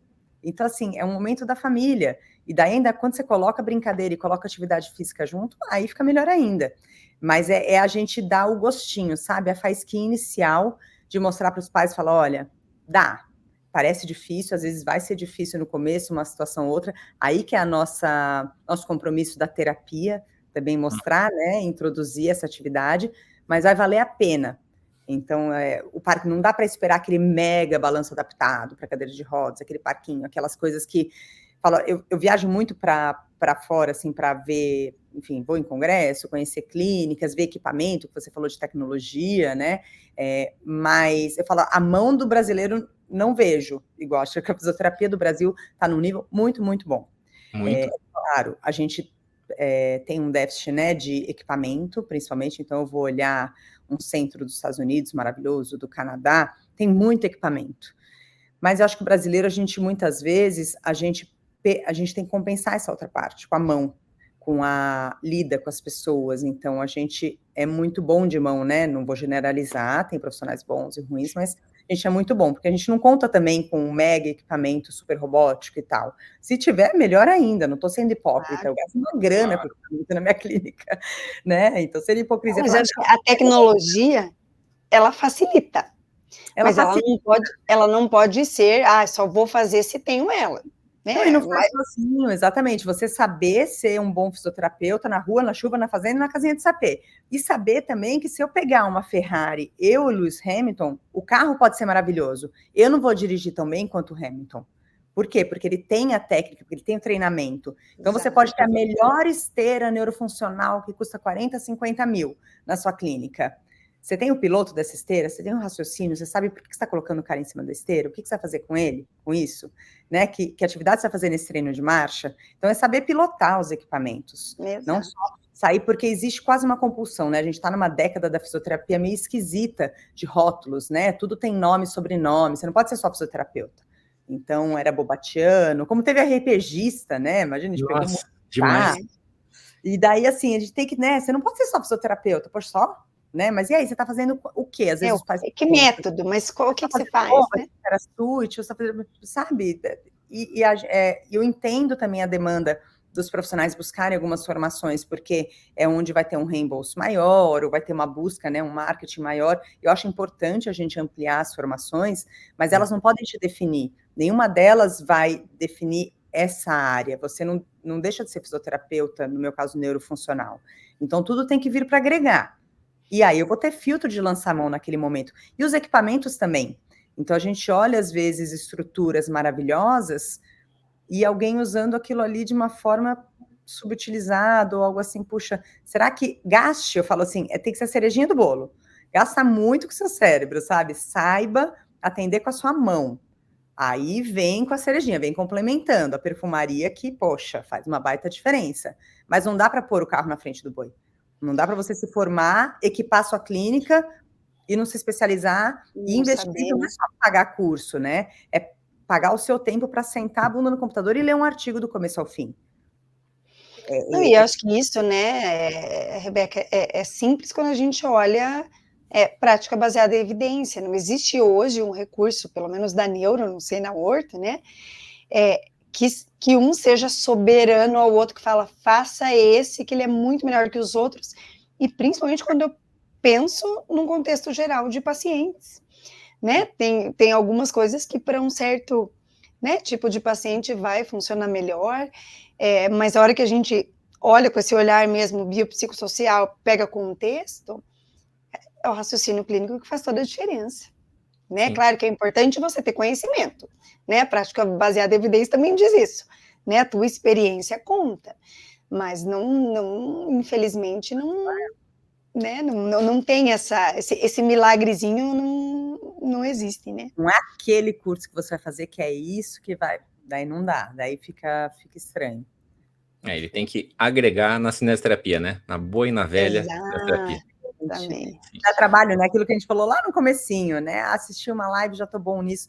Não tá. Eu falo assim, ó, o dia que eu começar a achar que eu sou boa, eu comecei a ficar ruim, porque daí eu parei de procurar informação. Quando eu acho que, nossa, terminei uma sessão, nossa, tá perfeito. Mandei muito bem e não me questionei, provavelmente minha próxima sessão vai ser ruim, porque eu preciso me questionar o tempo todo. Essa inquietação a gente tem que ter em todas as áreas, eu acho. Mas na área da saúde, onde a gente tem, né, uma velocidade de publicações, né, um volume muito grande, na verdade, saber filtrar elas, mas uma velocidade de tecnologia, o avanço das abordagens, a gente tem que ter uma inquietação. Sabe, por hobby, você tem que ler um artigo no fim de semana, você não tem tempo durante a semana. Ah, meu fim de semana é para descansar. Né? Acho que tem que... Assim, se você se compromete a atender, né, de entrar na vida de alguém para propor uma melhoria da saúde dela, é um compromisso enorme, enorme. Claro. E eu Rebeca, concordo assim, que a cirurgia é super bem paga, tudo, tomara que seja bem pago também, mas a nossa área a gente tem que valorizar muito, porque a gente spende muito tempo, o nosso trabalho não acaba quando acaba a sessão. Né? Muitas vezes você prepara a sessão antes estudando sobre um caso diferente e depois você vai, muitas vezes, ou evoluir num relatório ou pesquisar alguma outra coisa para melhorar a próxima sessão. Então, isso, como a gente fala para esse valor também, tem que ser agregado. E estudar o paciente, né? Eu acho que isso é uma coisa que eu vejo hoje que falta muito, né? Assim, e quando eu falo estudar o paciente, é entrar em tudo, né? Não é eu estudar a paralisia cerebral. Não. Eu estudar esse paciente, entender e questionar, igual você falou assim, mas, poxa vida, né, às vezes eu me pergunto assim, mas pela história contada, tá faltando alguma coisa, né, tem alguma coisa que não tá encaixando ali o quebra-cabeça, tô colocando errado. Confia quando tá fácil demais, né, quando você fez, então eu já sei, é um PC nível 3, fazer isso aqui. Não, e outra, né, assim, o que a gente tem percebido em comum nos profissionais que a gente está entrevistando aqui no Fisioverso? Não tem nenhum que não chegou aqui e falou assim, cara, eu já estudei muito. Assim, eu estudei muito, eu tive que estudar muito para estar aqui onde eu estou agora. O estudo é a base de tudo. Assim, cara, você não vai chegar longe, você que está ouvindo, assistindo agora, você não vai chegar longe se você não se dedicar. senta a bunda na cadeira e estuda, faz parte. E aquela velha regra das 10 mil horas também. Ninguém vai ficar bom da noite pro dia. A gente vai ficar bom fazendo, errando, aprendendo com os erros e tentando ser cada vez melhor. Não tem fórmula, não tem como encurtar. Esse caminho não tem como encurtar. Pelo contrário. É uma educação continuada, né? Muito. Ele é longo, não é porque, então a gente aqui, bateu 20 anos de formada, agora tranquilo, a gente já estudou bastante. Não, tem um bando de coisa que a gente não sabe. Que bom, né? Porque agora que a gente viu tanto de coisa que a gente não sabe. Não, esses dias eu estava conversando. Você vai entender quanta coisa você não sabe e quanto as áreas. Só para eu concluir, Sibeli, desculpa que eu te cortei, mas quantas áreas, quando eu falo assim, eu e meu marido, né, ele é da ortopedia, eu sou da neuro, era muito distante lá atrás, então, poxa, uma coisa não tem nada a ver com a outra, eu aprendo pra caramba com ele falando alguma coisa lá da ortopedia, porque elas se conectam muito. Quando eu fui, uma das pós-graduações que eu fiz foi de terapias manuais, porque eu trabalhava também com pacientes adultos, eles tinham muita dor. E eu queria entender que técnicas eu poderia, né, aliviar, então entender um pouquinho do MEI, do Mullen, da osteopatia, do RPG, e isso eu uso até hoje, eu não me aprofundei muito. É claro que se ele tiver algo, eu preciso encaminhar para um profissional capacitado que saiba, mas agregou também um conhecimento. Então, você gosta só de estudar cérebro, não músculo, não... Gente, não tem nada a ver. E vice-versa, porque a orto também tem que entender o comportamento motor, o controle motor. As áreas se conectam muito mais, acho que a gente fatiava mais as áreas, me dá a impressão que hoje em dia a gente não são tão distantes quanto elas parecem. Porque a gente trabalha com um ser humano, né? Vou fazer uma piadinha que o João ama, né? Mas depois que a orto descobriu que o paciente dele tem cérebro, estão mais. Mas, na verdade... Ela não passa sem falar essa daí. Mas assim, é que na neuro, talvez isso seja mais óbvio, né? Mas assim, o nosso paciente, ele tem problema de incontinência, né? Ele tem problema musculoesquelético, respiratório. Então, assim, vai ter várias questões. Você não vai dominar, daí eu acho que é aquilo que a gente falou, né? Quem sabe um pouco de tudo acaba não sabendo muito de nada. Então, assim, eu sei muito disso, eu sei um pouquinho das outras coisas, eu tenho que saber o suficiente para poder direcionar, encaminhar. Identificar para encaminhar. Ficar para encaminhar, não achar que eu vou tratar tudo, vou tratar uma bursite do meu paciente, porque ele é neuro, eu vou tratar. Não vou, não entendo dessa... Né? Esse domínio é outra especialidade. Isso às vezes assusta outras especialidades, por exemplo, se a gente encaminha um paciente neurológico para ortopedia, às vezes fica, né? Mas elas têm que se comunicar mais. E a neuro parece óbvio, mas eu acho que assim, na neuropediatria, pelo menos eu vejo que é um déficit de alguns colegas, não entenderem muito de exercício, sabe? Da importância de, enfim, progressão, carga, volume, entender um tanto mais da biomecânica é essencial quando a gente fala de atividade física para pessoas com deficiência. Então, a gente entende muito da neurofisiologia, a gente entende muito das conexões, mas e ali, na final, você está sabendo montar algo, né? E daí a gente tem a conexão com a educação física, que hoje em dia está se fortalecendo um pouco mais, estamos longe de ser o ideal, mas tem uma conexão maior já. Mas acho que mesmo dentro das áreas da físio, a gente entendeu o suficiente para encaminhar, para saber quando não é mais da sua área, e é importante que o outro colega agregue nessa equipe multidisciplinar, ou unidisciplinar de fisioterapeutas, mais multiáreas, não sei se tem um termo para isso, enfim, mas às vezes o cara tem um físio visual... especialidades diferentes, né? Respiratório, fisiomotor.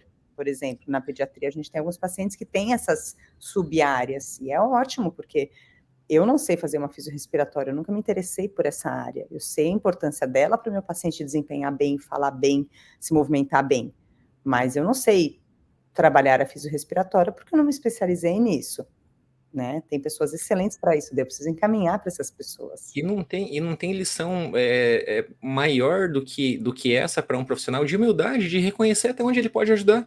Não há problema nenhum em encaminhar, pelo contrário, cara, assim, você vai estar ajudando o seu paciente, assim, até porque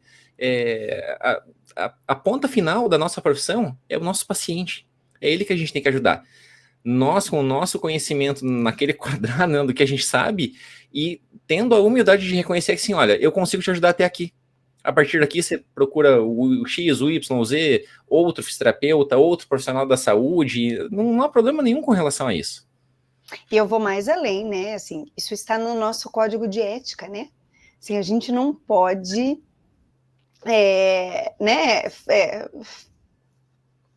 dizer que vai dar um serviço que a gente não é capacitado para, Uhum. né? Até E assim, mas eu acho que Desculpa. estava muito antes, as pessoas tinham muito medo de encaminhar, né? Ah, eu sou da respiratória. Ah, mas se eu encaminhar para a Rebeca vai roubar o meu paciente. Não é, até existe isso também, né? Dentro do o paciente, quando eu encaminho, ele é meu, né? Eu te encaminhei porque eu estava primariamente assistindo. Não necessariamente ele precisa voltar para mim, porque dependendo do que ele tivesse, eu já resolvi, tá tudo ok também, né? Mas eu acho que a gente, talvez isso a gente ainda precisa engatinhar um pouquinho mais, né? De saber compartilhar os pacientes, né? Fora da físio, né? A gente pensa, por exemplo, nos adolescentes com deficiência, os educadores físicos são muito mais bem preparados, a gente não estuda a periodização. Então, se eu quero progredir uma carga com um adolescente com paralisia cerebral, eu não sou a melhor pessoa. É muito melhor, em diversos aspectos, que ele esteja, por exemplo, com personal na academia. Ele não precisa viver na clínica de fisioterapia para sempre. Ou não somente na clínica. É claro que a gente tem aspectos que a gente olha que o educador não olha, mas vice-versa também. Então, essa E até a conexão... questão do esporte, né, Rebeca? Porque, assim, igual você falou, a gente fala pra gente, eu gosto de jogar tênis, o João, né, futebol, você de nadar. Por que o paciente, ele também não pode ter um esporte que ele goste, né, e isso é mais da área da educação física, ele pode trabalhar isso, né, como uma atividade física de verdade, né, ou lazer, mas uma atividade física, né, e precisa, porque acho que foi a Rebeca até que falou. O paciente ele não procura a gente porque ele está planejando isso, né? Ele não está planejando uma viagem, um passeio.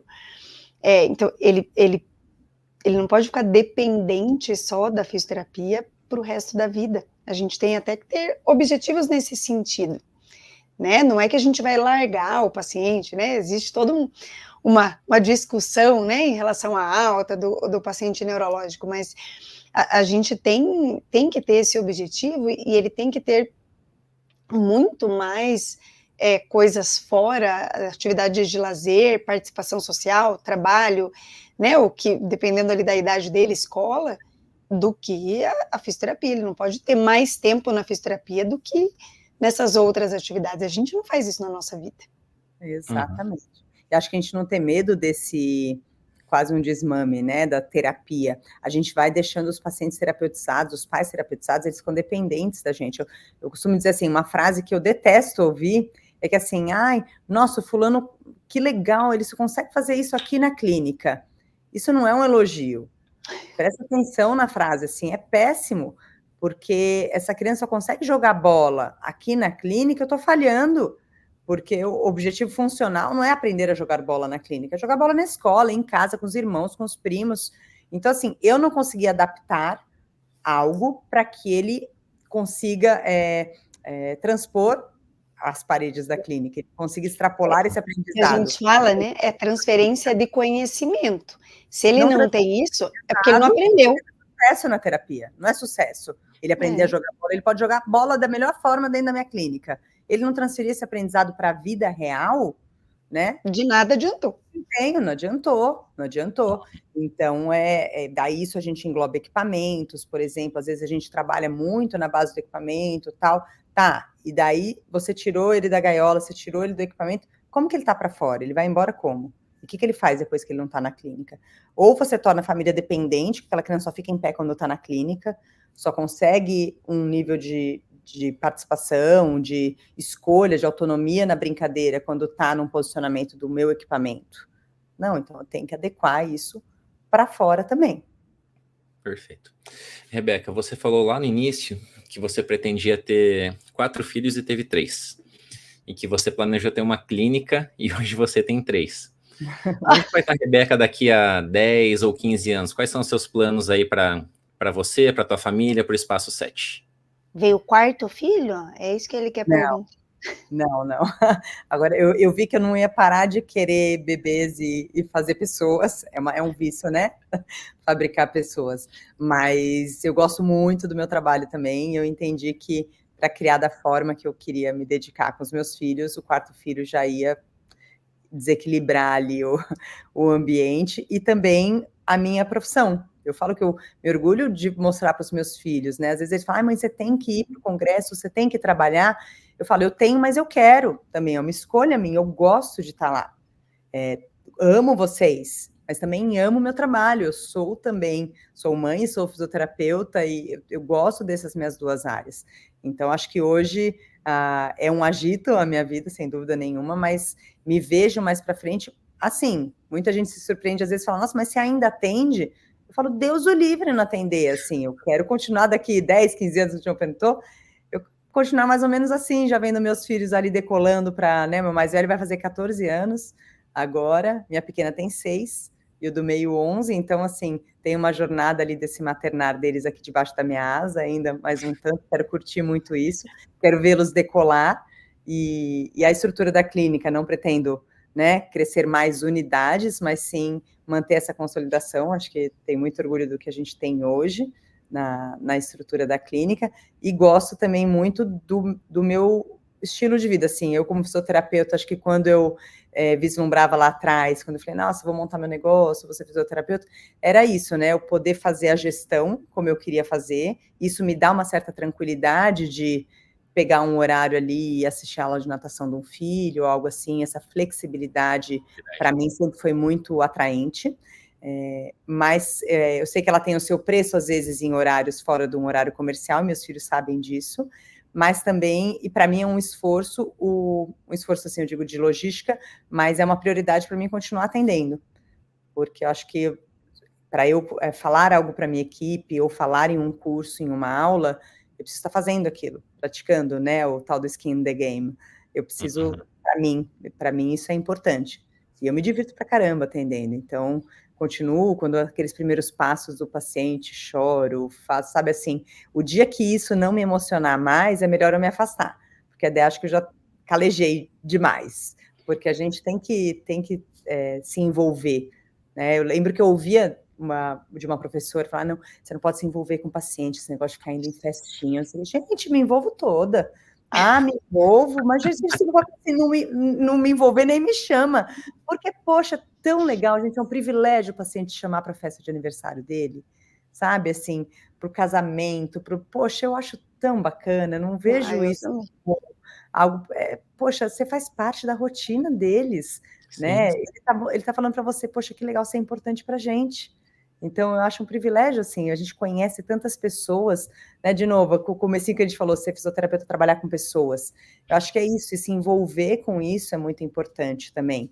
Então, eu misturo tudo, vai filho junto brincar na clínica, eu falo, meus filhos são os meus estagiários, às vezes vai ser importante para esse paciente, esse começo de uma interação, bacana, vai lá brincar, acho que esse envolvimento, ele precisa extrapolar, eu acho que a fisioterapia, até postei agora que foi há pouco tempo foi o Dia Mundial da Fisioterapia, eu falei assim, para mim a fisioterapia é um estilo de vida, então é se envolver, é ter o privilégio de ver os primeiros passos, o primeiro engatinhar, as primeiras vezes, isso é viciante, acho que isso vicia você falar, puxa, eu quero estudar mais para quando isso acontecer, eu saber que eu consegui impactar mais essa pessoa, né?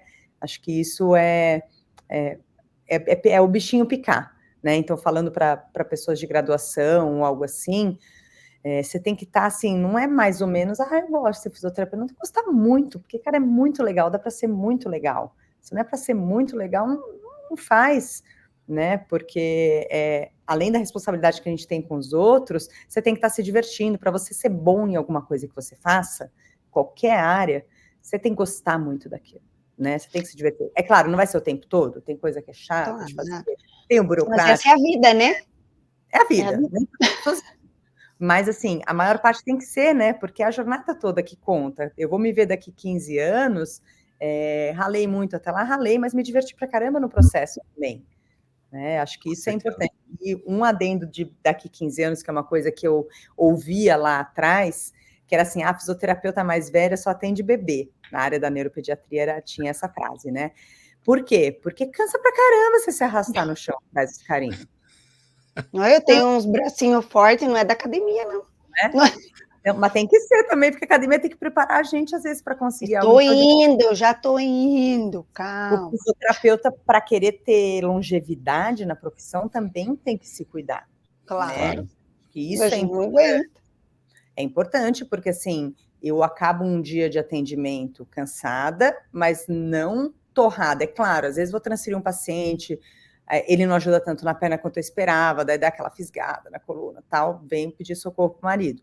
Mas assim, não é o padrão, porque eu preciso estar com um corpo forte para poder estar lá para os meus pacientes. Eu acho que a gente honrar o nosso corpo de falar, poxa, sabe, eu tenho o privilégio de ter aqui todos esses funcionamentos, tudo funcionando de uma forma para servir para outras pessoas que estão precisando de ajuda para funcionar também. E daí você tem uma longevidade na sua profissão também, a gente se cuidar para a vida toda. Mas como fisioterapeuta neuro, principalmente, acho que assim, a gente é equipamento, a gente agacha, a gente desce, a gente arrasta de joelho, a gente vai lá pro chãozinho com o bebê, a gente pega o adolescente, a gente corre do lado do triciclo. Você tem que estar preparada para isso, senão você não vai durar na fisioterapia, você vai ficar detonada. É isso, impecável. Rebeca, deixa eu te perguntar até. Não, acho que, na verdade, eu quero fazer uma pergunta, mas vou fazer um comentário em cima de uma coisa que você falou, que eu acho que até para todo mundo que está ouvindo também, né? Fora a dica que você deu, eu acho que nós, enquanto pais aqui, né? O João também tem filho, eu tenho 2, eu tenho 3. Eu acho que não existe lição de vida, não maior, né? Porque existem muitas lições de vidas, mas em relação ao trabalho, do que a gente mostrar para eles que a gente gosta do nosso trabalho, né? Assim, até porque a gente mostrar que gosta do trabalho, a gente está, de certa forma, incentivando-os que é importante trabalhar, que é bom trabalhar, né? E eu acho que isso é uma lição muito boa, porque eu já ouvi, minha mãe, né? Não vou dar exemplos, detalhes, né? Porque vai que a pessoa lembra quem foi. Mas, sério, você gosta de trabalhar? Minha mãe não gosta. E eu acho que isso, e até da criança, né, que me falou isso, eu vi como uma coisa negativa, assim, tipo, sério que você gosta? Porque, assim, não é o que eu sinto lá em casa, sabe? Então, e até vem daquela, eu não sei se eu vou querer trabalhar um dia na minha vida, porque a referência que eu tenho é que isso não é bom, né? Eu acho que e eu acho que a gente tem que cuidar, né? Porque os nossos filhos, eles muito mais do que o que a gente fala, eles absorvem muito o que a gente faz, né?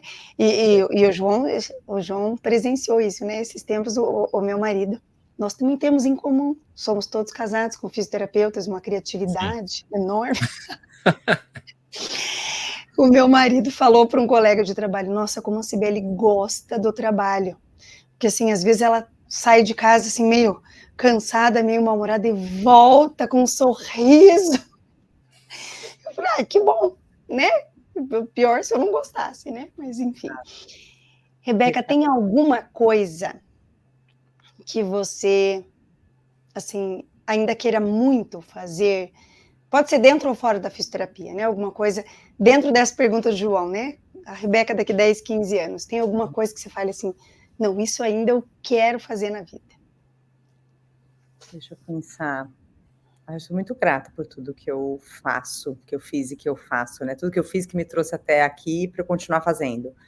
Então, o que eu quero muito é continuar fazendo, é ter a oportunidade. Eu gosto muito de viajar, e eu sou meio workaholic, assim, então eu acabo juntando a viagem com o trabalho, com o congresso. Eu gosto muito disso, então quero continuar tendo, né? A maternidade me desacelerou um pouco, né? Me acelerou em outras prioridades, mas também tive muita minha mãe que me acompanhava, então vamos para congresso com o filho lá mamando, na medida do possível fui me mantendo atualizada nisso tudo, mas de 2 anos para cá meu marido, né, fica em casa com as crianças quando eu vou viajar e vice-versa quando ele viaja. Isso eu quero continuar fazendo, porque acho que isso me abastece, olhar para fora do Brasil e falar, bom, tem gente fazendo melhor isso, tem gente, mas a gente, sem síndrome do vira-lata, falar, não, a gente é muito bom nisso aqui, e voltar, e eu acho que eu tenho um compromisso que, assim, qualquer conhecimento que eu adquiro, eu quero compartilhar. Então, ou compartilhar de forma gratuita numa rede social, ou ministrando cursos, ou acho que isso é uma coisa que eu quero continuar fazendo cada vez mais, porque o objetivo é que multiplique, né? É o que a gente está falando, eventos, algo assim, quando é para você servir de inspiração, exemplo, você falar assim, puxa, alguém copiou isso, que legal, faz, né, para fazer. Acho que isso, mas eu não tenho nada que falar ainda, vou fazer esta coisa especificamente. Mas com certeza vai surgir, vão surgindo as loucuras, ideias. É isso aí. Rebeca, e para quem quiser te achar, onde você está nas redes sociais, que conteúdos que você mais gera, assim, conta pro nosso público aqui. Aqui eu coloquei aqui embaixo, né, o @rebecaheder.fisio, Vamos gerar aqui. Instagram.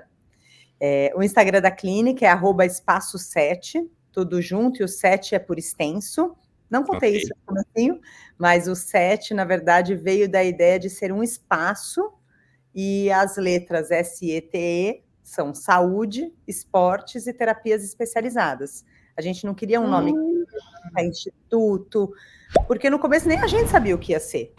Então, puxa, né, realmente é um lugar para saúde, para, né, esportes, porque meu marido sempre foi do esporte, mas eu sabia que também meus pacientes precisavam, e são terapias especializadas. Então, tem o @espaço7 ou o site www.espaço7.com.br, porque tem gente que acha que é espaço número 7. Sim, mas sim, por extenso. Perfeito, isso. Adorei a história. Mas quem quiser mandar comentário aqui, mandar direct, eu falo, sou eu mesmo lá no Instagram, né? Às vezes a pessoa fala, mas quem que responde? Sou eu mesmo, que eu gosto desses contatos, acho que é muito importante. Perfeito. Vamos lá, pessoal, interajam ali com a rede da Rebeca, ela vai adorar receber o contato de vocês. E a Rebeca não contou, desculpa, João, vou te cortar. Pode falar. Mas vocês não vai dar tempo de você contar, porque a gente já está super, né, com o tempinho já avançado, mas você está com uma parceria com o Léo também, né? Agora que eu me lembrei, lá do Piauí. Sim, tem o pessoal de Teresina que faz a risotomia, daí o Léo e a Ana Patrícia, né, da equipe Doutora Alencar, muitas vezes a gente faz alguns intensivos da turma daqui do Sudeste, pós-risotomia dorsal seletiva, né, eles têm uma equipe grande lá em Teresina, no Piauí, eles fazem, eles, né, sublocam o espaço da clínica para algumas avaliações dos pacientes que vão ser operados aqui em São Paulo também. Então, os intensivos, né, para falar de uma forma bem breve, a gente tem os pacientes de rotina na clínica, mas a gente recebe muita gente de fora, às vezes de outro país ou de outros estados, para vir fazer um intensivo de 2, 3, 4 semanas, enfim, passar uma temporada com a equipe para fazer essa reabilitação intensiva de diversos programas, né, na área multidisciplinar. E a pós-risotomia é um deles, do Léo e da Ana. Eu acabei lembrando agora, porque a gente já entrevistou o Léo, né? Então, né, provavelmente as pessoas vão lembrar disso, e eu acho que ele comentou. Se você não ouviu ainda, pessoal, o episódio do Léo, tem que ouvir, é maravilhoso também. É muito bom, o Léo é fora de série também, né? Muito, muito bom. Legal. E se quem quiser achar você nas redes? Também, acho que pelo Instagram, né, no @CibeleMeloQuinaut. E lá, na verdade, tem basicamente coisas de neurofuncional, aquelas, né, super... E hoje eu tô com um trabalho muito forte com dor neuropática, né, que é uma coisa que eu sempre gostei muito de estudar, estudo há muitíssimos anos. Aí a gente está publicando o segundo livro agora, vai lançar em janeiro de 2025, então já tá quase aí para sair. E é isso. E você, João? Bom, muito bem, quem quiser me achar também no Instagram, @investidordoutor, apesar de fisioterapeuta, né, todo mundo pensa assim, mas o que esse cara faz, né? Eu sou profissional da saúde também, pessoal, fisioterapeuta, mas eu falo sobre investimentos, estudei já muito sobre isso e acho que é super importante a gente saber também cuidar da nossa vida financeira, né? Ter planejamento, saber cuidar das nossas finanças e principalmente investir para a gente poder sossegar lá no futuro, né? É para isso que serve a nossa vida profissional também, para dar conforto futuro. Se você tem interesse por esse tipo de conteúdo, só me seguir lá.